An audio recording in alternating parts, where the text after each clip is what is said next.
Cold War. The Cold War was a period of geopolitical tension between the United States and the Soviet Union and their respective allies, the Western Bloc and the Eastern Bloc, that started in 1947, 2 years after the end of World War II, and lasted until the fall of the Soviet Union in 1991. The term Cold War is used because there was no large-scale fighting directly between the two superpowers, but they each supported opposing sides in major regional conflicts, known as proxy wars. The Cold War was based on an ideological and geopolitical struggle for global influence by these two superpowers, following their roles as the allies of World War II that led to victory against Nazi Germany and Imperial Japan in 1945. Aside from the nuclear arms race and conventional military deployment, the struggle for dominance was expressed indirectly, such as psychological warfare, propaganda campaigns, espionage, far-reaching embargoes, sports diplomacy, and technological competitions like the space race. The Cold War began with the announcement of the Truman Doctrine in 1947, started a gradual winding down with the Sino-Soviet split between the Soviets and the People's Republic of China in 1961, and ended with the collapse of the Soviet Union in 1991. The Western Bloc was led by the United States, as well as a number of First World nations that were generally capitalist and liberal democratic, but tied to a network of often authoritarian Third World states, most of which were the European powers' former colonies. The Eastern Bloc was led by the Soviet Union and its Communist Party, which had an influence across the Second World and was also tied to a network of authoritarian states. The Soviet Union had a command economy and installed similarly communist regimes in its satellite states. United States involvement in regime change during the Cold War included support for anti-communist and right-wing dictatorships, governments, and uprisings across the world, while Soviet involvement in regime change included the funding of left-wing parties, wars of independence, revolutions and dictatorships around the world. As nearly all the colonial states underwent decolonization and achieved independence in the period from 1945 to 1960, many became Third World battlefields in the Cold War. Origins of the term. At the end of World War II, English writer George Orwell used Cold War as a general term in his essay, You and the Atomic Bomb, published 19 October 1945 in the British newspaper Tribune. Contemplating a world living in the shadow of the threat of nuclear warfare, Orwell looked at James Burnham's predictions of a polarized world, writing, "Looking at the world as a whole, the drift for many decades has been not towards anarchy but towards the reimposition of slavery." James Burnham's theory has been much discussed, but few people have yet considered its ideological implications, that is, the kind of worldview, the kind of beliefs, and the social structure that would probably prevail in a state which was at once unconquerable and in a permanent state of Cold War with its neighbors. In The Observer of 10 March 1946, Orwell wrote, "After the Moscow Conference last December, Russia began to make a Cold War on Britain and the British Empire."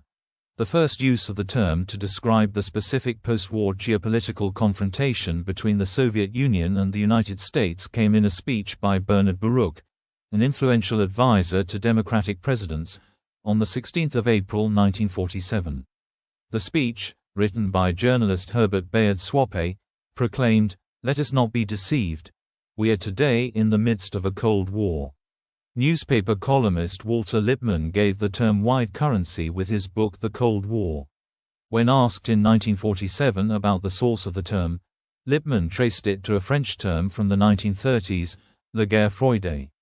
Phases. The first phase of the Cold War began shortly after the end of World War II in 1945.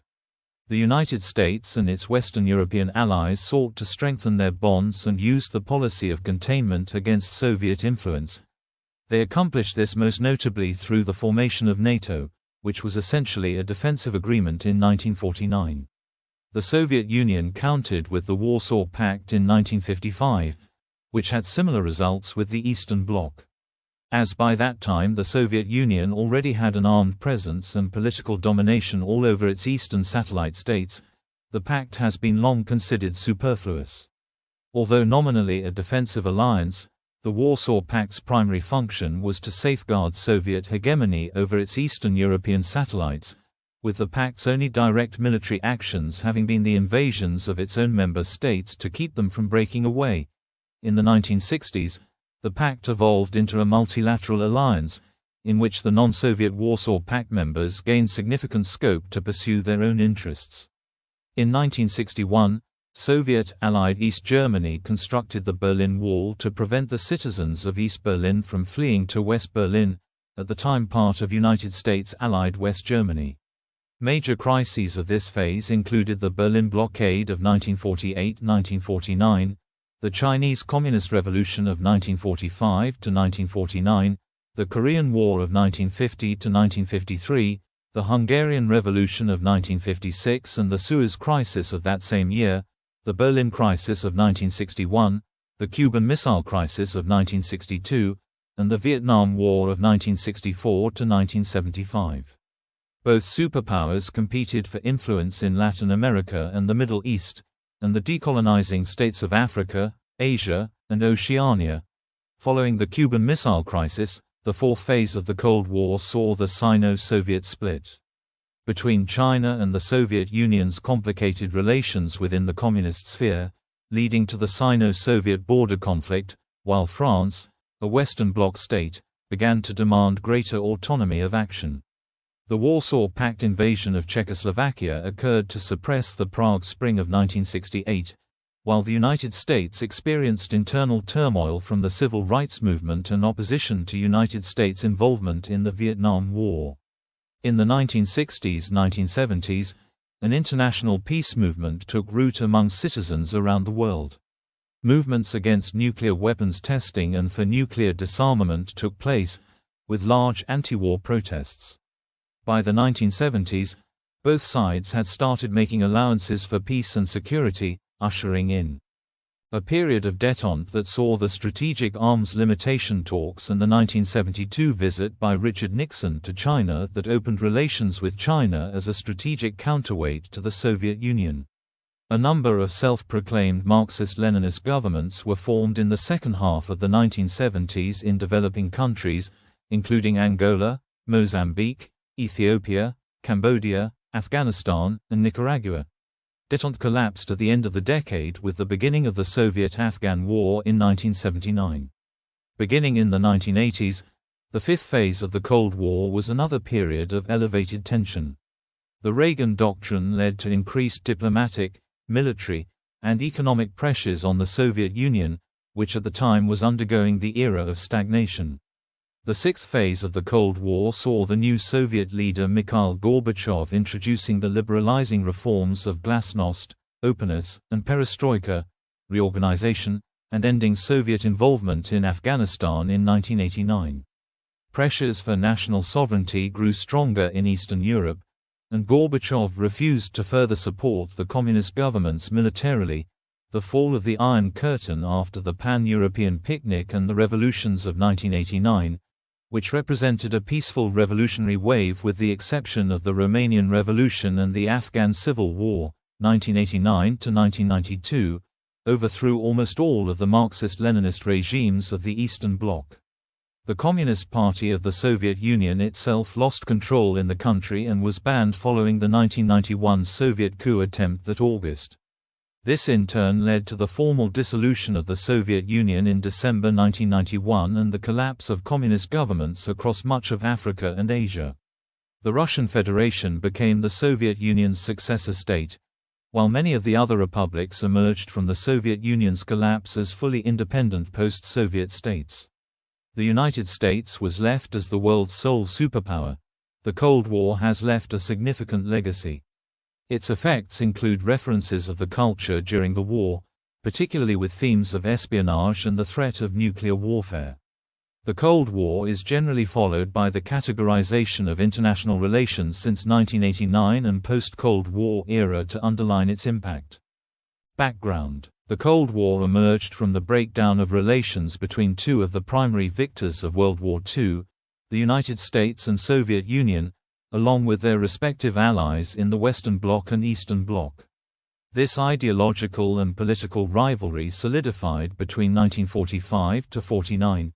The roots of the Cold War can be traced back to diplomatic and military tensions preceding World War II. The 1917 Russian Revolution and the subsequent Treaty of Brest-Litovsk, where Soviet Russia ceded vast territories to Germany, deepened distrust among the Western Allies. Allied intervention in the Russian Civil War further complicated relations, and although the Soviet Union later allied with Western powers to defeat Nazi Germany, this cooperation was strained by mutual suspicions. In the immediate aftermath of World War II, disagreements about the future of Europe, particularly Eastern Europe, became central. The Soviet Union's establishment of communist regimes in the countries it had liberated from Nazi control, enforced by the presence of the Red Army, alarmed the US and UK. Western leaders saw this as a clear instance of Soviet expansionism, clashing with their vision of a democratic Europe. Economically, the divide was sharpened with the introduction of the Marshall Plan in 1947, a U.S. initiative to provide financial aid to rebuild Europe and prevent the spread of communism by stabilizing capitalist economies. The Soviet Union rejected the Marshall Plan, seeing it as an effort by the U.S. to impose its influence on Europe. In response, the Soviet Union established COMCON, Council for Mutual Economic Assistance, to foster economic cooperation among communist states. The first major military confrontation of the Cold War came with the Berlin Blockade of 1948–49, when the Soviets attempted to cut off Western access to Berlin. The US and its allies responded with the Berlin Airlift, supplying West Berlin by air. This marked a turning point, shifting the Cold War from diplomatic tensions to the brink of direct military conflict, further entrenching the division of Europe. By 1949, the Cold War was firmly in place. The creation of NATO in 1949 formalized military alliances within the Western Bloc, signaling the start of a long period of geopolitical confrontation. Outside Europe, Cold War tensions manifested differently, particularly in Southeast Asia, where the US sought to counter Soviet influence. Conflicts such as the Korean War and Vietnam War became key battlegrounds in the ideological struggle between capitalism and communism. Beginning of the Cold War, containment and the Truman Doctrine, 1947–1953. Iron Curtain, Iran, Turkey, Greece, and Poland. In late February 1946, George F. Kennan's long telegram from Moscow to Washington helped to articulate the U.S. government's increasingly hard line against the Soviets, which would become the basis for U.S. strategy toward the Soviet Union for the duration of the Cold War. The telegram galvanized a policy debate that would eventually shape the Truman administration's Soviet policy. Washington's opposition to the Soviets accumulated after broken promises by Stalin and Molotov concerning Europe and Iran. Following the World War II Anglo-Soviet invasion of Iran, the country was occupied by the Red Army in the far north and the British in the south. Iran was used by the United States and British to supply the Soviet Union, and the Allies agreed to withdraw from Iran within 6 months after the cessation of hostilities. However, when this deadline came, the Soviets remained in Iran under the guise of the Azerbaijan People's Government and Kurdish Republic of Mahabad. Shortly thereafter, on the 5th of March, former British Prime Minister Winston Churchill delivered his famous Iron Curtain speech in Fulton, Missouri.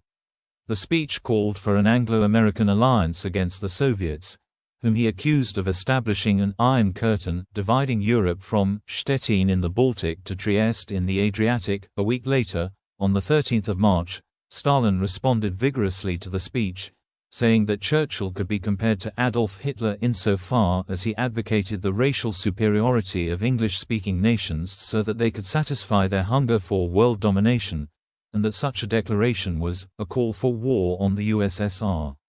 The Soviet leader also dismissed the accusation that the USSR was exerting increasing control over the countries lying in its sphere.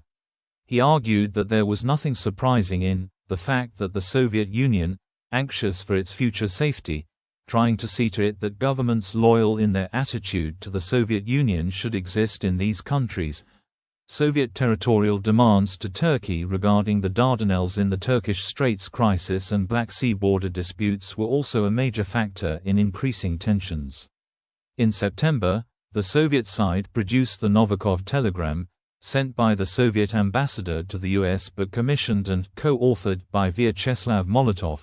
It portrayed the US as being in the grip of monopoly capitalists who were building up military capability to prepare the conditions for winning world supremacy in a new war. On 6 September 1946, James F. Burns delivered a speech in Germany repudiating the Morgenthau Plan, a proposal to partition and deindustrialize post-war Germany, and warning the Soviets that the US intended to maintain a military presence in Europe indefinitely. As Burns stated a month later, the nub of our program was to win the German people. It was a battle between us and Russia over mines. In December, the Soviets agreed to withdraw from Iran after persistent US pressure, an early success of containment policy. By 1947, US President Harry S. Truman was outraged by the perceived resistance of the Soviet Union to American demands in Iran, Turkey, and Greece, as well as Soviet rejection of the Baruch Plan on nuclear weapons. In February 1947, the British government announced that it could no longer afford to finance the Kingdom of Greece in its civil war against communist-led insurgents. In the same month, Stalin conducted the rigged 1947 Polish legislative election, which constituted an open breach of the Yalta Agreement. The US government responded to this announcement by adopting a policy of containment, with the goal of stopping the spread of communism.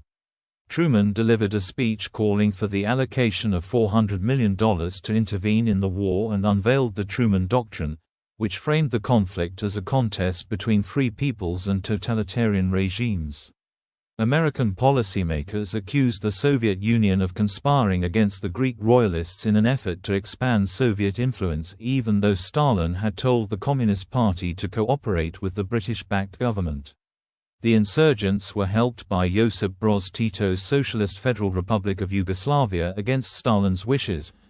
Enunciation of the Truman Doctrine marked the beginning of a U.S. bipartisan defense and foreign policy consensus between Republicans and Democrats focused on containment and deterrence that weakened during and after the Vietnam War, but ultimately persisted thereafter. Moderate and conservative parties in Europe, as well as Social Democrats, gave virtually unconditional support to the Western alliance, while European and American communists, financed by the KGB and involved in its intelligence operations, adhered to Moscow's line, although dissent began to appear after 1956. Other critiques of the consensus policy came from anti-Vietnam War activists, the Campaign for Nuclear Disarmament, and the anti-nuclear movement. Marshall Plan, Czechoslovak coup d'état, and formation of two German states.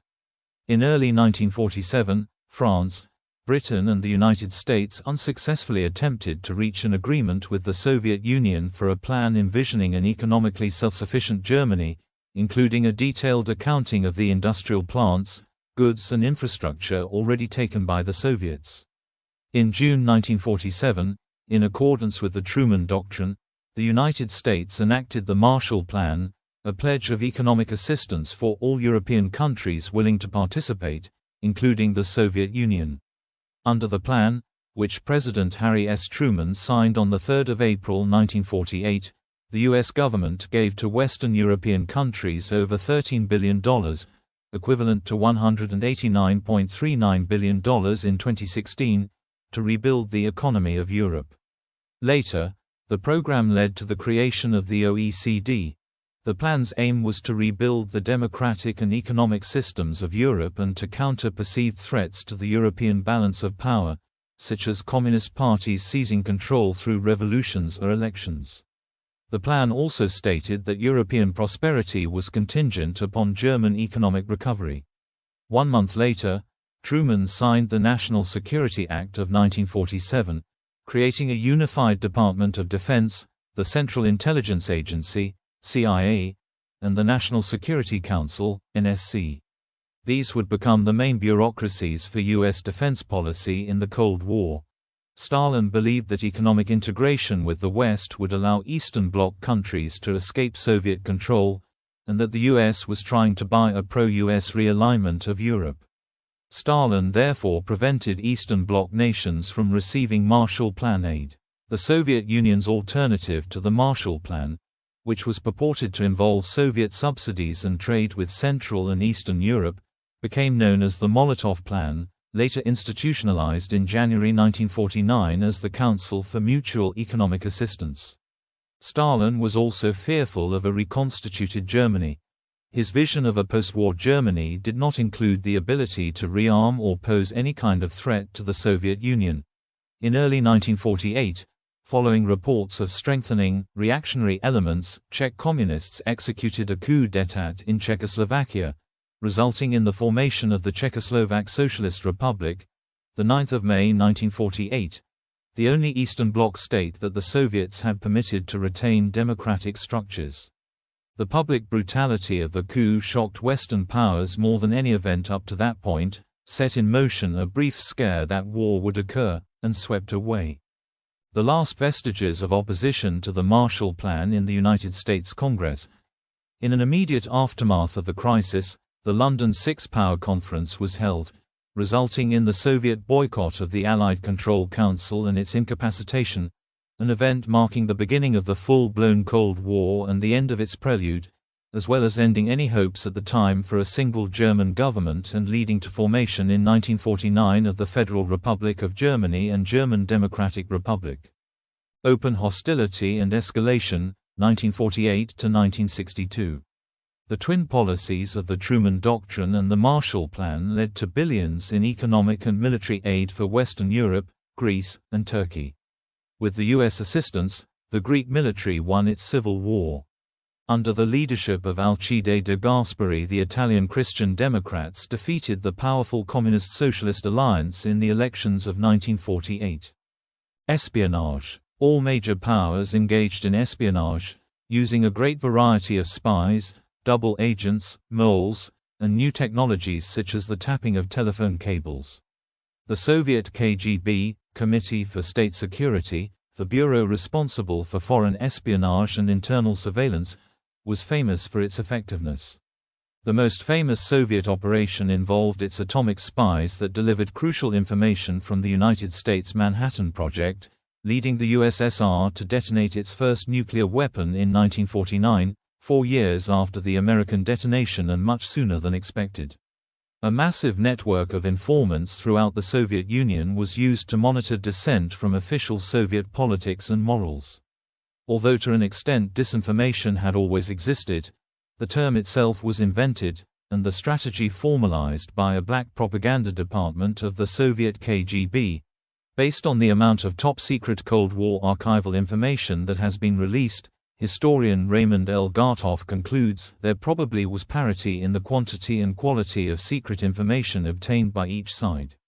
However, the Soviets probably had an advantage in terms of HUMINT, human intelligence or interpersonal espionage, and, sometimes in its reach into high policy circles.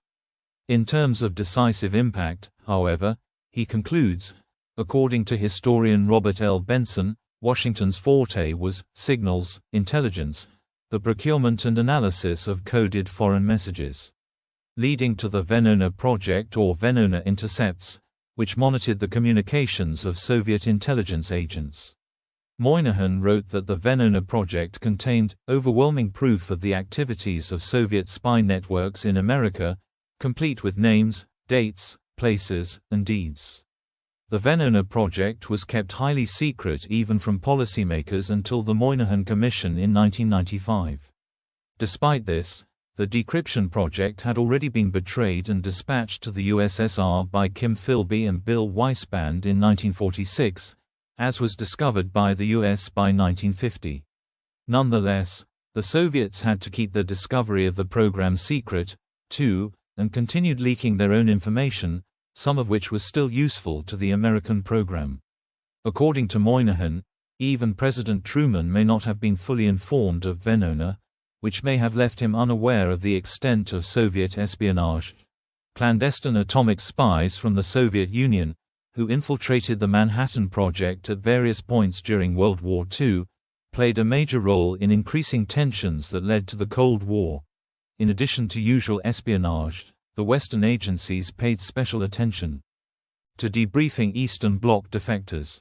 Edward J. Epstein describes that the CIA understood that the KGB used provocations, or fake defections, as a trick to embarrass Western intelligence and establish Soviet double agents. As a result, from 1959 to 1973, the CIA required that East Bloc defectors went through a counterintelligence investigation before being recruited as a source of intelligence. During the late 1970s and 1980s, the KGB perfected its use of espionage to sway and distort diplomacy.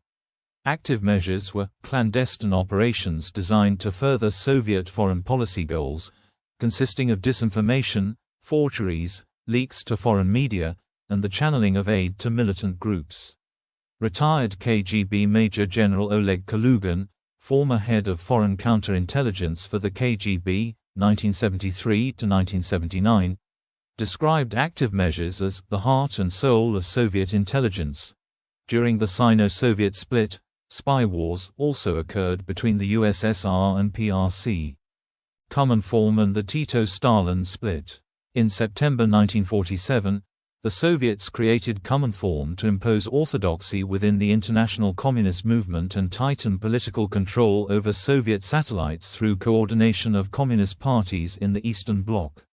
Cominform faced an embarrassing setback the following June, when the Tito-Stalin split obliged its members to expel Yugoslavia, which remained communist but adopted a non-aligned position and began accepting financial aid from the US.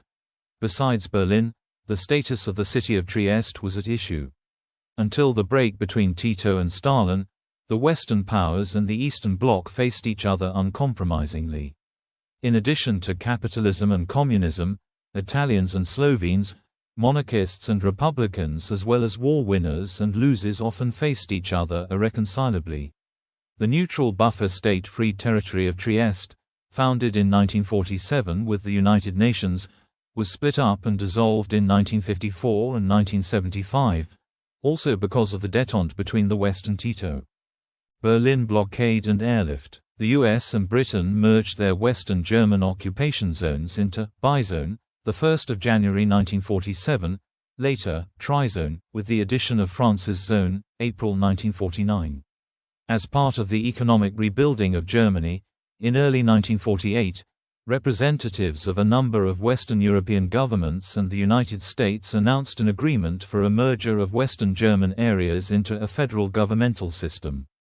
In addition, in accordance with the Marshall Plan, they began to re-industrialize and rebuild the West German economy, including the introduction of a new Deutsche Mark currency to replace the old Reichsmark currency that the Soviets had debased.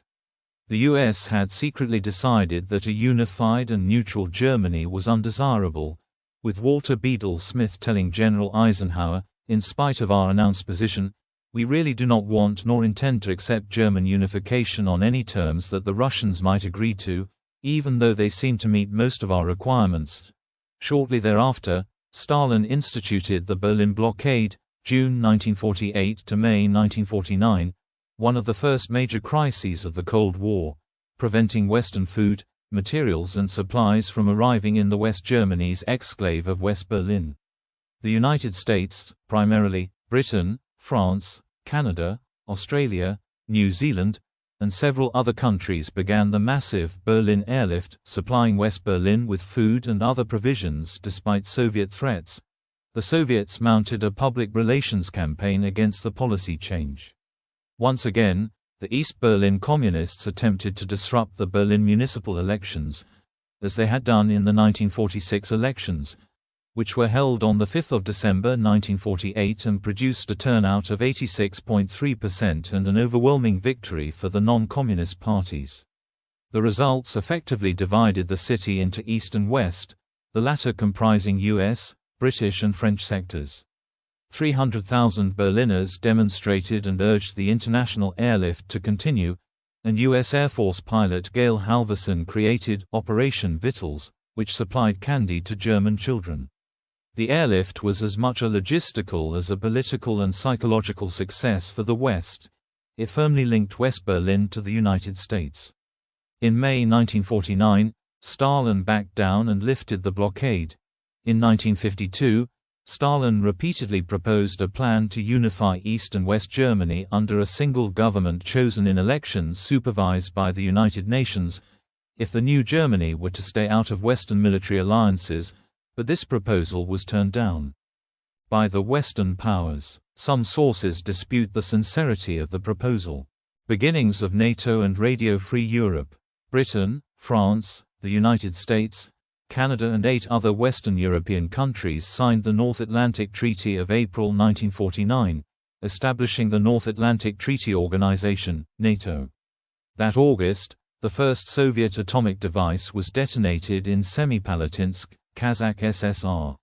Following Soviet refusals to participate in a German rebuilding effort set forth by Western European countries in 1948, the US, Britain and France spearheaded the establishment of the Federal Republic of Germany from the 3 Western zones of occupation in May 1949. The Soviet Union proclaimed its zone of occupation in Germany the German Democratic Republic that October. Media in the Eastern Bloc was an organ of the state, completely reliant on and subservient to the Communist Party. Radio and television organizations were state-owned, while print media was usually owned by political organizations, mostly by the local Communist Party.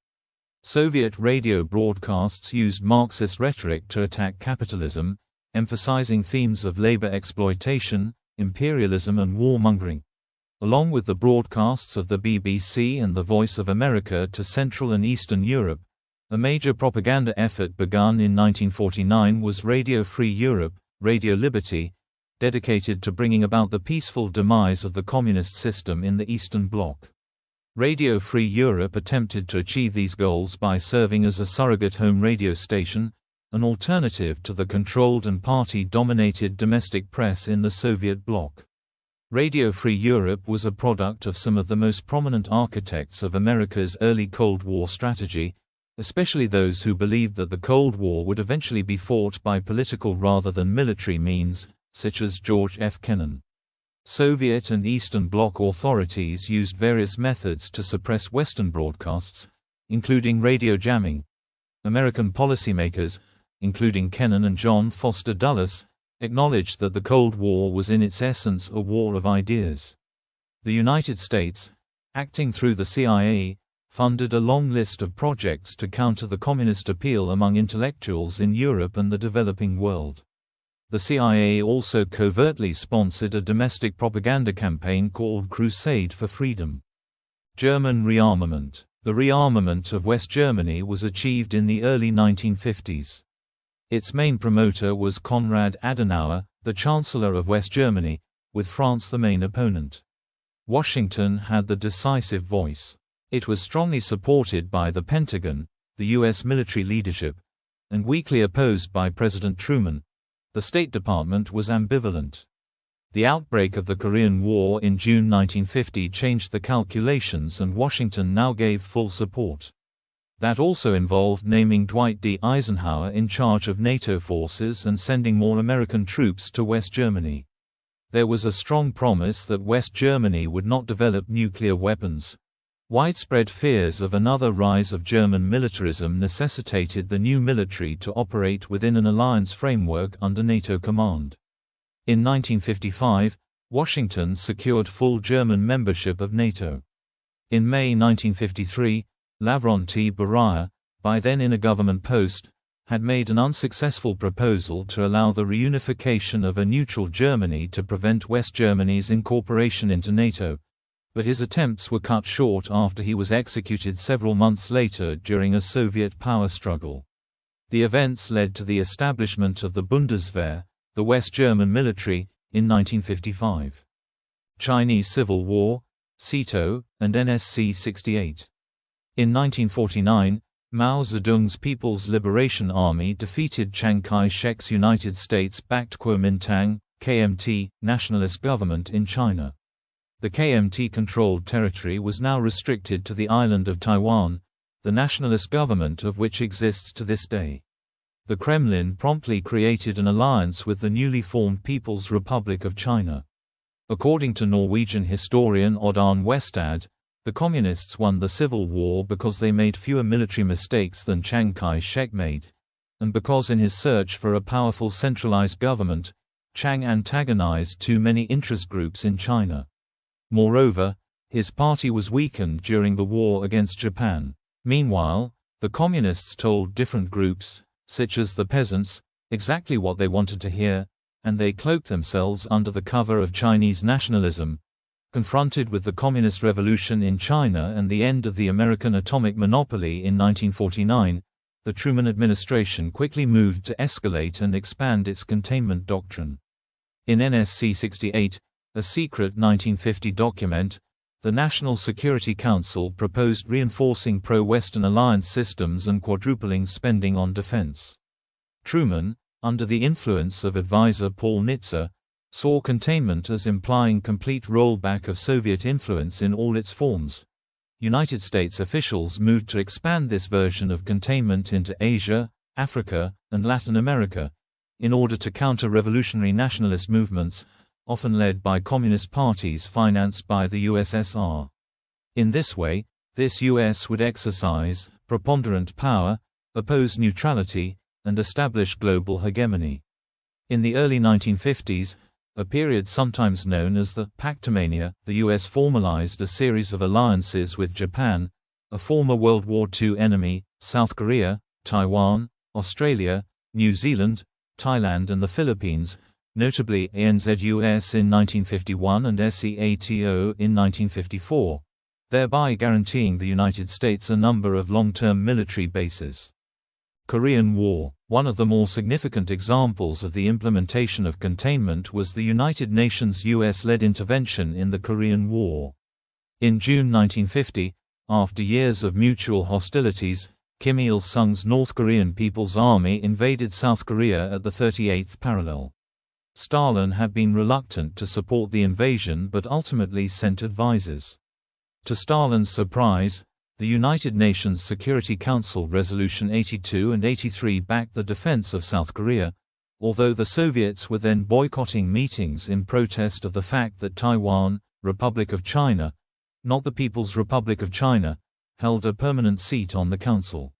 A UN force of 16 countries faced North Korea, although 40% of troops were South Korean, and about 50% were from the United States. The US initially seemed to follow containment when it first entered the war. This directed the US's action to only push back North Korea across the 38th parallel and restore South Korea's sovereignty while allowing North Korea's survival as a state. However, the success of the Incheon landing inspired the UN forces to pursue a rollback strategy instead and to overthrow communist North Korea, thereby allowing nationwide elections under UN auspices. General Douglas MacArthur then advanced across the 38th parallel into North Korea. The Chinese, fearful of a possible US invasion, sent in a large army and defeated the UN forces, pushing them back below the 38th parallel. Truman publicly hinted that he might use his ace in the hole of the atomic bomb, but Mao was unmoved. The episode was used to support the wisdom of the containment doctrine as opposed to rollback. The Communists were later pushed to roughly around the original border, with minimal changes. Among other effects, the Korean War galvanized NATO to develop a military structure. Public opinion in countries involved, such as Great Britain, was divided for and against the war. After the Korean Armistice Agreement was approved in July 1953, North Korean leader Kim Il-sung created a highly centralized, totalitarian dictatorship that accorded his family unlimited power while generating a pervasive cult of personality. In the South, the American-backed dictator Syngman Rhee ran an authoritarian regime that engaged in anti-communist mass killings. While Rhee was overthrown in 1960, South Korea continued to be ruled by a military government of former Japanese collaborators until the re-establishment of a multi-party system in the late 1980s. Subsequently, South Korea experienced an economic boom and became one of the most advanced countries on the planet. Khrushchev, Eisenhower, and de-Stalinization. In 1953, Changes in political leadership on both sides shifted the dynamic of the Cold War. Dwight D. Eisenhower was inaugurated president that January. During the last 18 months of the Truman administration, the American defense budget had quadrupled, and Eisenhower moved to reduce military spending by a third while continuing to fight the Cold War effectively. Joseph Stalin died in 1953.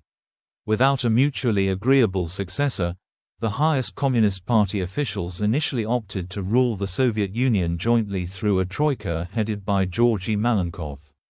This did not last, however, and Nikita Khrushchev eventually won the ensuing power struggle by the mid-1950s. In 1956, he denounced Joseph Stalin and proceeded to ease controls over the party and society. This was known as de-Stalinization.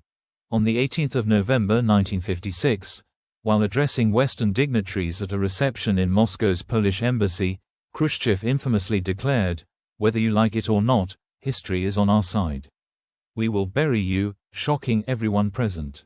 He would later claim he had not been referring to nuclear war, but the historically fated victory of communism over capitalism. In 1961, Khrushchev boasted that, even if the Soviet Union was currently behind the West, its housing shortage would disappear within 10 years, consumer goods would be made abundant, and the construction of a communist society would be completed, in the main, within no more than 2 decades. Eisenhower's Secretary of State, John Foster Dulles, initiated a new look for the containment strategy, calling for a greater reliance on nuclear weapons against U.S. enemies in wartime. Dulles also enunciated the doctrine of massive retaliation, threatening a severe U.S. response to any Soviet aggression. Possessing nuclear superiority, for example, allowed Eisenhower to face down Soviet threats to intervene in the Middle East during the 1956 Suez Crisis. The declassified U.S. plans for retaliatory nuclear strikes in the late 1950s included the systematic destruction of 1,200 major urban centers in the Soviet bloc and China, including Moscow, East Berlin and Beijing. In spite of these events, there were substantial hopes for détente when an upswing in diplomacy took place in 1959, including a 2-week visit by Khrushchev to the U.S., and plans for a two-power summit for May 1960. The latter was disturbed by the U-2 spy plane scandal, however, in which Eisenhower was caught lying about the intrusion of American surveillance aircraft into Soviet territory. Warsaw Pact and Hungarian Revolution. While Stalin's death in 1953 slightly relaxed tensions, the situation in Europe remained an uneasy armed truce. The Soviets, who had already created a network of mutual assistance treaties in the Eastern Bloc by 1949, established a formal alliance therein, the Warsaw Pact, in 1955. It stood opposed to NATO. The Hungarian Revolution of 1956 occurred shortly after Khrushchev arranged the removal of Hungary's Stalinist leader Morzsász Rákosi. In response to a popular anti-communist uprising, the new regime formally disbanded the secret police, declared its intention to withdraw from the Warsaw Pact and pledged to re-establish free elections. The Soviet army invaded. Thousands of Hungarians were killed and arrested, imprisoned and deported to the Soviet Union, and approximately 200,000 Hungarians fled Hungary in the chaos. Hungarian leader Imre Nagy and others were executed following secret trials.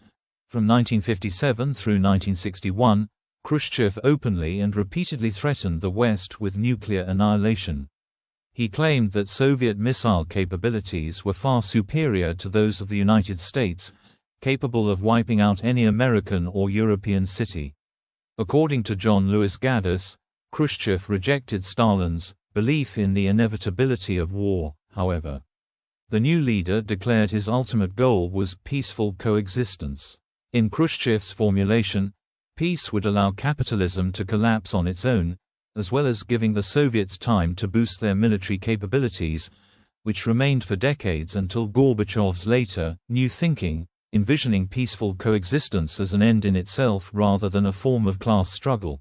The events in Hungary produced ideological fractures within the communist parties of the world, particularly in Western Europe, with great decline in membership, as many in both Western and socialist countries felt disillusioned by the brutal Soviet response. The communist parties in the West would never recover from the effect the Hungarian Revolution had on their membership, a fact that was immediately recognized by some, such as the Yugoslavian politician Milovan Đilas, who shortly after the revolution was crushed said that the wound which the Hungarian Revolution inflicted on communism can never be completely healed. Rapacki Plan and Berlin Crisis of 1958–1959. In 1957, Polish Foreign Minister Adam Rapacki proposed the Rapacki Plan for a nuclear-free zone in Central Europe. Public opinion tended to be favorable in the West, but it was rejected by leaders of West Germany, Britain, France and the United States. They feared it would leave the powerful conventional armies of the Warsaw Pact dominant over the weaker NATO armies. During November 1958, Khrushchev made an unsuccessful attempt to turn all of Berlin into an independent, demilitarized, free city. He gave the United States, Great Britain and France a 6-month ultimatum to withdraw their troops from the sectors of West Berlin, or he would transfer control of Western access rights to the East Germans. Khrushchev earlier explained to Mao Zedong that Berlin is the testicles of the West. Every time I want to make the West scream, I squeeze on Berlin. NATO formally rejected the ultimatum in mid-December and Khrushchev withdrew it in return for a Geneva conference on the German question. American military buildup. John F. Kennedy's foreign policy was dominated by American confrontations with the Soviet Union, manifested by proxy contests. Like Truman and Eisenhower, Kennedy supported containment to stop the spread of communism. President Eisenhower's New Look policy had emphasized the use of less expensive nuclear weapons to deter Soviet aggression by threatening massive nuclear attacks on all of the Soviet Union. Nuclear weapons were much cheaper than maintaining a large standing army, so Eisenhower cut conventional forces to save money. Kennedy implemented a new strategy known as flexible response. This strategy relied on conventional arms to achieve limited goals. As part of this policy, Kennedy expanded the United States Special Operations Forces, elite military units that could fight unconventionally in various conflicts. Kennedy hoped that the flexible response strategy would allow the U.S. to counter Soviet influence without resorting to nuclear war. To support his new strategy, Kennedy ordered a massive increase in defense spending. He sought, and Congress provided, a rapid buildup of the nuclear arsenal to restore the lost superiority over the Soviet Union. He claimed in 1960 that Eisenhower had lost it because of excessive concern with budget deficits. In his inaugural address, Kennedy promised to bear any burden in the defense of liberty, and he repeatedly asked for increases in military spending and authorization of new weapon systems. From 1961 to 1964, the number of nuclear weapons increased by 50%, as did the number of B-52 bombers to deliver them. The new ICBM force grew from 63 intercontinental ballistic missiles to 424. He authorized 23 new Polaris submarines, each of which carried 16 nuclear missiles. Kennedy also called on cities to construct fallout shelters. Competition in the Third World. Nationalist movements in some countries and regions, notably Guatemala, Indonesia and Indochina, were often allied with communist groups or otherwise perceived to be unfriendly to Western interests. In this context, the United States and the Soviet Union increasingly competed for influence by proxy in the Third World as decolonization gained momentum in the 1950s and early 1960s. Both sides were selling armaments to gain influence. The Kremlin saw continuing territorial losses by imperial powers as presaging the eventual victory of their ideology. The United States used the Central Intelligence Agency, CIA, to undermine neutral or hostile Third World governments and to support Allied ones. In 1953, President Eisenhower implemented Operation Ajax, a covert coup operation to overthrow the Iranian Prime Minister, Mohammad Mossadegh. The popularly elected Mossadegh had been a Middle Eastern nemesis of Britain since nationalizing the British-owned Anglo-Iranian Oil Company in 1951. Winston Churchill told the United States that Mosaddegh was increasingly turning towards communist influence. The pro-Western Shah, Mohammad Reza Pahlavi, assumed control as an autocratic monarch. The Shah's policies included banning the Communist Tudeh Party of Iran, and general suppression of political dissent by SAVAK, the Shah's domestic security and intelligence agency. In Guatemala, a banana republic, the 1954 Guatemalan coup d'état ousted the left-wing president Jacobo Arbenz with material CIA support. The post-Arbenz government, a military junta headed by Carlos Castillo Armas, repealed a progressive land reform law, returned nationalized property belonging to the United Fruit Company, set up a National Committee of Defense Against Communism, and decreed a preventive penal law against communism at the request of the United States. The non-aligned Indonesian government of Sukarno was faced with a major threat to its legitimacy beginning in 1956 when several regional commanders began to demand autonomy from Jakarta. After mediation failed, Sukarno took action to remove the dissident commanders. In February 1958, dissident military commanders in central Sumatra, Colonel Ahmad Hussein, and North Sulawesi, Colonel Ventia Sumual, declared the revolutionary government of the Republic of Indonesia Permesta movement aimed at overthrowing the Sukarno regime. They were joined by many civilian politicians from the Masyumi party, such as Syafruddin Prawiranegara, who were opposed to the growing influence of the Communist Partai Komunis Indonesia.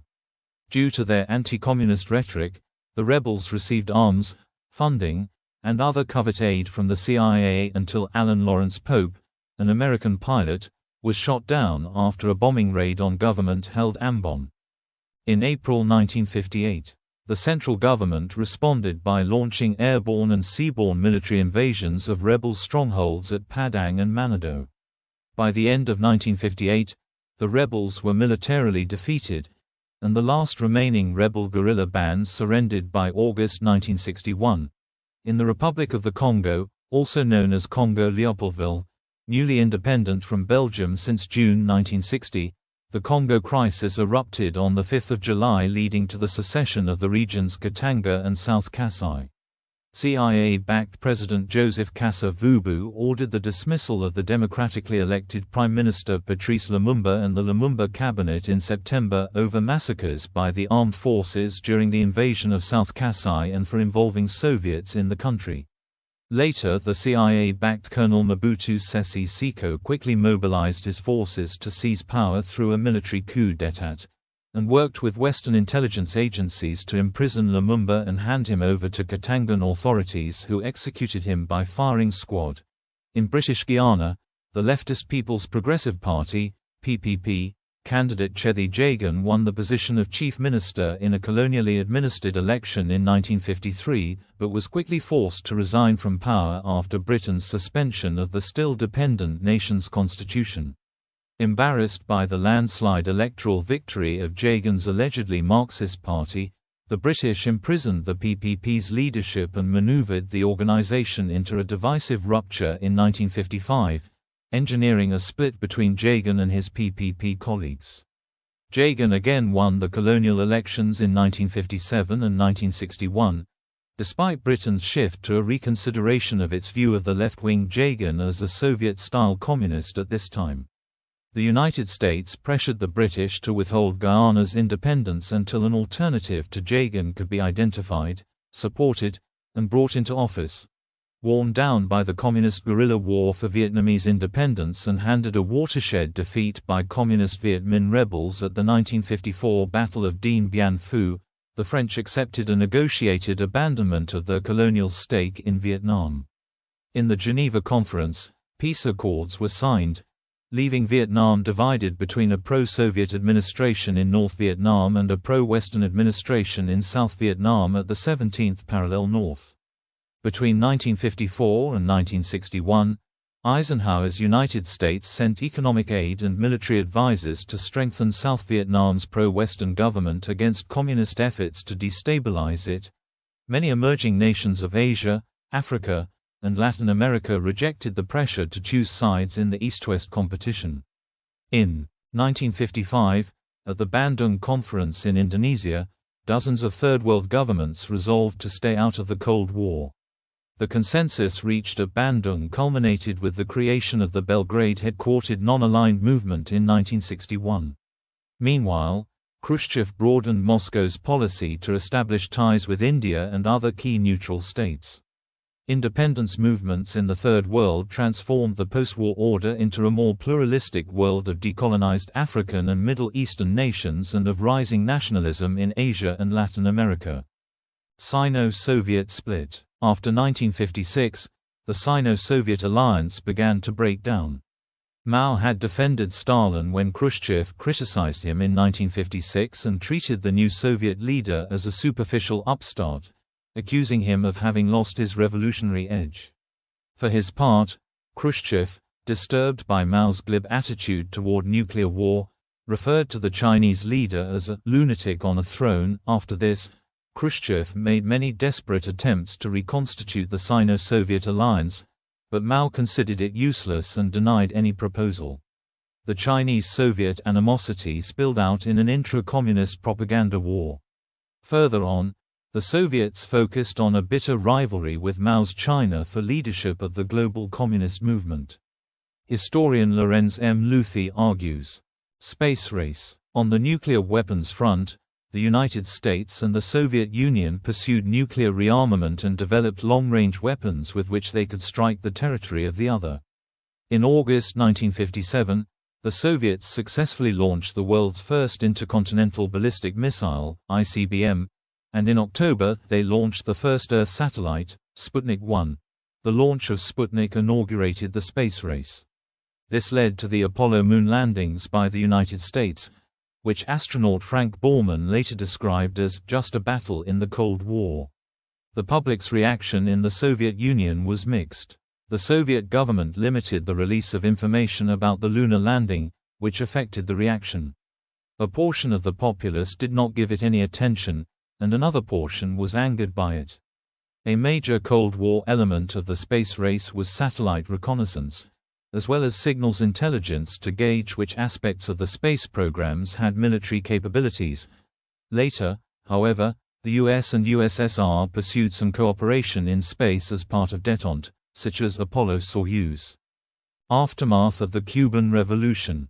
In Cuba, the 26th of July movement, led by young revolutionaries Fidel Castro and Che Guevara, seized power in the Cuban Revolution on 1 January 1959, toppling President Fulgencio Batista, whose unpopular regime had been denied arms by the Eisenhower administration.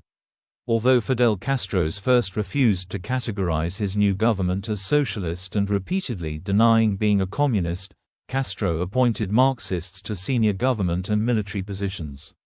Most significantly, Che Guevara became governor of the central bank and then Minister of Industries. Diplomatic relations between Cuba and the United States continued for some time after Batista's fall, but President Eisenhower deliberately left the capital to avoid meeting Castro during the latter's trip to Washington, D.C. in April, leaving Vice President Richard Nixon to conduct the meeting in his place. Cuba began negotiating for arms purchases from the Eastern Bloc in March 1960. The same month, Eisenhower gave approval to CIA plans and funding to overthrow Castro. In January 1961, just prior to leaving office, Eisenhower formally severed relations with the Cuban government. That April, the administration of newly elected American President John F. Kennedy mounted the unsuccessful CIA-organized ship-borne invasion of the island by Cuban exiles at Playa Girón and Playa Larga in Santa Clara Province, a failure that publicly humiliated the United States. Castro responded by publicly embracing Marxism-Leninism, and the Soviet Union pledged to provide further support. In December, the U.S. government began a violent campaign of terrorist attacks against civilians in Cuba, and covert operations and sabotage against the administration, in an attempt to overthrow the Cuban government. Berlin Crisis of 1961. The Berlin Crisis of 1961 was the last major incident in the Cold War regarding the status of Berlin and post-World War II Germany. By the early 1950s, the Soviet approach to restricting emigration movement was emulated by most of the rest of the Eastern Bloc. However, Hundreds of thousands of East Germans annually emigrated to free and prosperous West Germany through a loophole in the system that existed between East Berlin and West Berlin. The emigration resulted in a massive brain drain from East Germany to West Germany of younger educated professionals, such that nearly 20% of East Germany's population had migrated to West Germany by 1961. That June, the Soviet Union issued a new ultimatum demanding the withdrawal of Allied forces from West Berlin.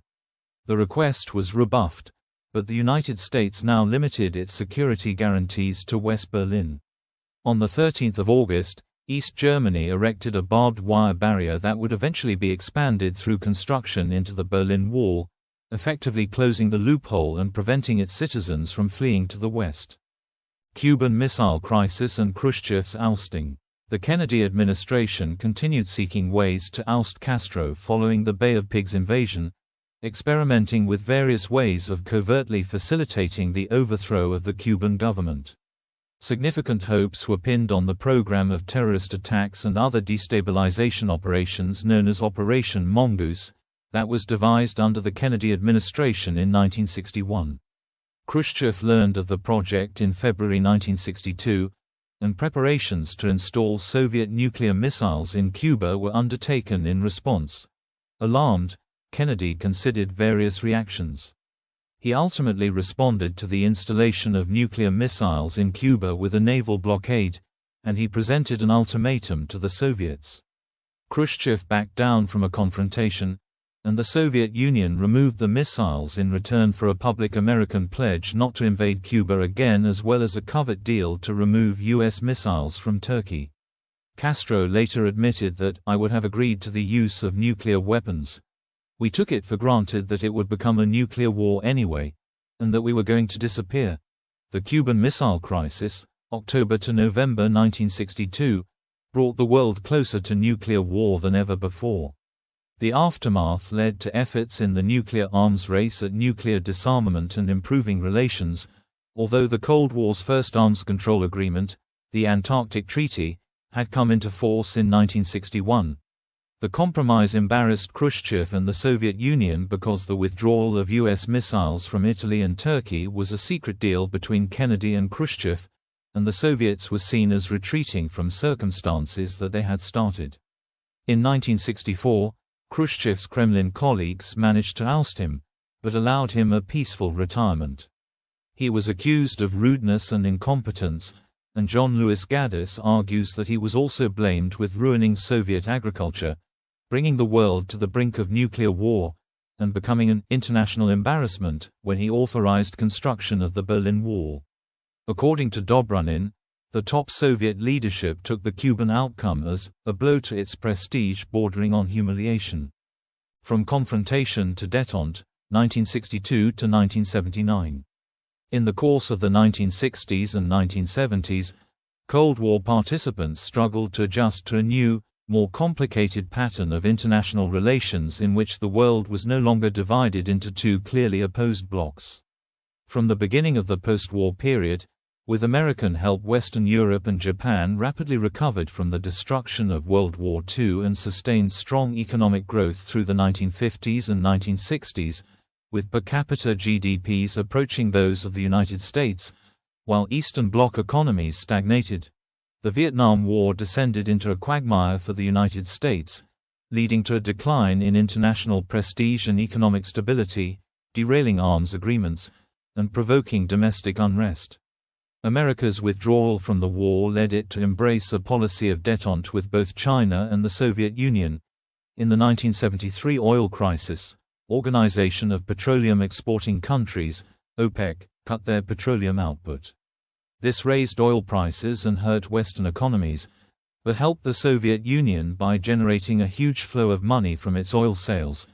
As a result of the oil crisis, combined with the growing influence of Third World alignments such as OPEC and the non-aligned movement, less powerful countries had more room to assert their independence and often showed themselves resistant to pressure from either superpower.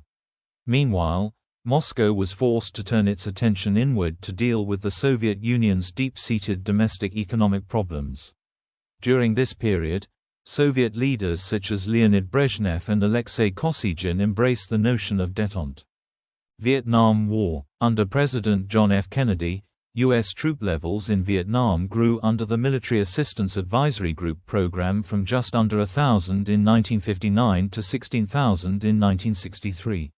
South Vietnamese President Ngo Dinh Diem's heavy-handed crackdown on Buddhist monks in 1963 led the U.S. to endorse a deadly military coup against Diem.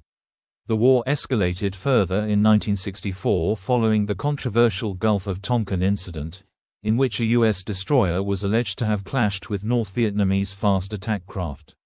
The Gulf of Tonkin resolution gave President Lyndon B. Johnson broad authorization to increase U.S. military presence, deploying ground combat units for the first time and increasing troop levels to 184,000. Soviet leader Leonid Brezhnev responded by reversing Khrushchev's policy of disengagement and increasing aid to the North Vietnamese, hoping to entice the North from its pro-Chinese position. The USSR discouraged further escalation of the war, however, providing just enough military assistance to tie up American forces.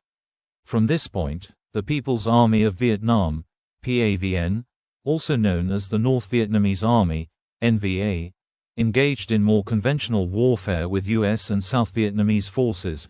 The Tet Offensive of 1968 proved to be the turning point of the war. Despite years of American tutelage and aid, the South Vietnamese forces were unable to withstand the Communist offensive and the task fell to U.S. forces instead. Tet showed that the end of U.S. involvement was not in sight, increasing domestic skepticism of the war and giving rise to what was referred to as the Vietnam Syndrome, a public aversion to American overseas military involvements. Nonetheless, operations continued to cross international boundaries. Bordering areas of Laos and Cambodia were used by North Vietnam as supply routes, and were heavily bombed by U.S. forces. At the same time, in 1963–1965, American domestic politics saw the triumph of liberalism. According to historian Joseph Crespino, French withdrawal from NATO military structures. The unity of NATO was breached early in its history, with a crisis occurring during Charles de Gaulle's presidency of France. De Gaulle protested at the strong role of the United States in the organization and what he perceived as a special relationship between the United States and the United Kingdom. In a memorandum sent to President Dwight D. Eisenhower and Prime Minister Harold Macmillan on 17 September 1958, he argued for the creation of a tripartite directorate that would put France on an equal footing with the United States and the United Kingdom, and also for the expansion of NATO's coverage to include geographical areas of interest to France, most notably French Algeria, where France was waging a counter-insurgency and sought NATO assistance. De Gaulle considered the response he received to be unsatisfactory and began the development of an independent French nuclear deterrent. In 1966, he withdrew France from NATO's military structures and expelled NATO troops from French soil. Finlandization. Officially claiming to be neutral, Finland lay in the grey zone between the Western countries and the Soviet Union. The YYA Treaty, Finno-Soviet Pact of Friendship, Cooperation, and Mutual Assistance, gave the Soviet Union some leverage in Finnish domestic politics, which was later used as the term Finlandization by the West German press, meaning to become like Finland. This meant, among other things, the Soviet adaptation spread to the editors of mass media, sparking strong forms of self-control, self-censorship, which included the banning of anti-Soviet books, and pro-Soviet attitudes. Most of the elite of media and politics shifted their attitudes to match the values that the Soviets were thought to favor and approve. Only after the ascent of Mikhail Gorbachev to Soviet leadership in 1985 did mass media in Finland gradually begin to criticize the Soviet Union more.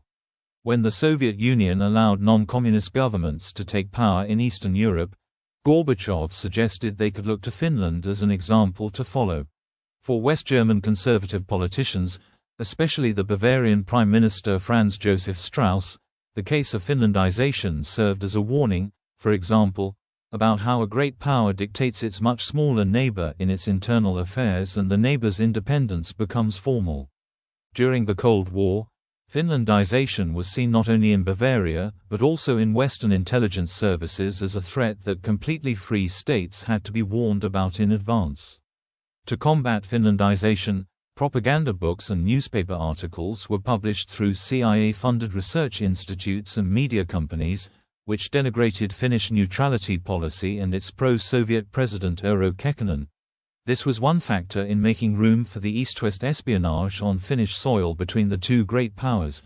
However, Finland maintained capitalism unlike most other countries bordering the Soviet Union. Even though being a neighbor to the Soviet Union sometimes resulted in overcautious concern in foreign policy, Finland developed closer cooperation with the other Nordic countries and declared itself even more neutral in superpower politics, although in the later years, support for capitalism was even more widespread. Invasion of Czechoslovakia. In 1968, a period of political liberalization took place in Czechoslovakia called the Prague Spring. An action program of reforms included increasing freedom of the press, freedom of speech and freedom of movement, along with an economic emphasis on consumer goods, the possibility of a multi-party government, limitations on the power of the secret police, and potential withdrawal from the Warsaw Pact. In answer to the Prague Spring, on 20 August 1968, the Soviet Army, together with most of their Warsaw Pact allies, invaded Czechoslovakia. The invasion was followed by a wave of emigration, including an estimated 70,000 Czechs and Slovaks initially fleeing, with the total eventually reaching 300,000. The invasion sparked intense protests from Yugoslavia, Romania, China, and from Western European countries. Brezhnev Doctrine. In September 1968, during a speech at the Fifth Congress of the Polish United Workers' Party 1 month after the invasion of Czechoslovakia, Brezhnev outlined the Brezhnev Doctrine, in which he claimed the right to violate the sovereignty of any country attempting to replace Marxism-Leninism with capitalism. During the speech, Brezhnev stated, "When forces that are hostile to socialism try to turn the development of some socialist country towards capitalism, it becomes not only a problem of the country concerned but a common problem and concern of all socialist countries." The doctrine found its origins in the failures of Marxism-Leninism in states like Poland, Hungary and East Germany, which were facing a declining standard of living contrasting with the prosperity of West Germany and the rest of Western Europe. Third World Escalations. Under the Lyndon B. Johnson administration, the U.S. took a more hardline stance on Latin America, sometimes called the Mann Doctrine. In 1964, the Brazilian military overthrew the government of João Goulart with U.S. backing. In April 1965, the U.S. sent 22,000 troops to the Dominican Republic in an intervention into the Dominican Civil War between supporters of deposed President Juan Bosch and supporters of General Elias Wesson y Wesson, citing the threat of the emergence of a Cuban-style revolution in Latin America. The OAS deployed soldiers through the mostly Brazilian Inter-American Peace Force. Hector Garcia Godoy acted as provisional president, until conservative former President Joaquin Balaguer won the 1966 presidential election against non-campaigning Juan Bosch. Activists for Bosch's Dominican Revolutionary Party were violently harassed by the Dominican police and armed forces. In Indonesia, the hardline anti-communist General Suharto wrested control from predecessor Sukarno in an attempt to establish a new order. From 1965 to 1966, with the aid of the US and other Western governments, the military led the mass killing of more than 500,000 members and sympathizers of the Indonesian Communist Party and other leftist organizations, and detained hundreds of thousands in prison camps under inhumane conditions. A top-secret CIA report stated that the massacres rank as one of the worst mass murders of the 20th century, along with the Soviet purges of the 1930s, the Nazi mass murders during the Second World War, and the Maoist bloodbath of the early 1950s. These killings served U.S. interests and constitute a major turning point in the Cold War as the balance of power shifted in Southeast Asia, escalating the scale of American intervention in the conflict between Ngo Dinh Diem's South Vietnamese government and the Communist National Front for the Liberation of South Vietnam, NLF, insurgents opposing it. Johnson deployed 575,000 troops in Southeast Asia to defeat the NLF and the North Vietnamese allies in the Vietnam War, but his costly policy weakened the U.S. economy and sparked domestic anti-war protests, which led to the U.S. withdrawal by 1972. Without American support, South Vietnam was conquered by North Vietnam in 1975. The U.S. reputation suffered as the world saw the defeat of a superpower at the hands of one of the poorest nations. The Middle East remained a source of contention. Egypt, which received the bulk of its arms and economic assistance from the USSR, was a troublesome client, with a reluctant Soviet Union feeling obliged to assist in the 1967 Six-Day War and the War of Attrition against pro-Western Israel. Despite the beginning of an Egyptian shift from a pro-Soviet to a pro-American orientation in 1972, the Soviets supported Egypt and Syria during the Yom Kippur War, as the US supported Israel. Although pre-Sadat Egypt had been the largest recipient of Soviet aid in the Middle East, the Soviets were successful in establishing close relations with Communist South Yemen, as well as the nationalist governments of Algeria and Iraq. Iraq signed a 15-year treaty of friendship and cooperation with the Soviet Union in 1972.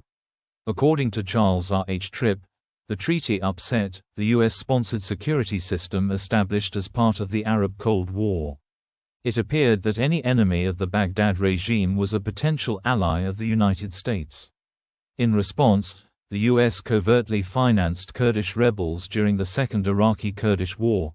The Kurds were defeated in 1975, leading to the forcible relocation of hundreds of thousands of Kurdish civilians.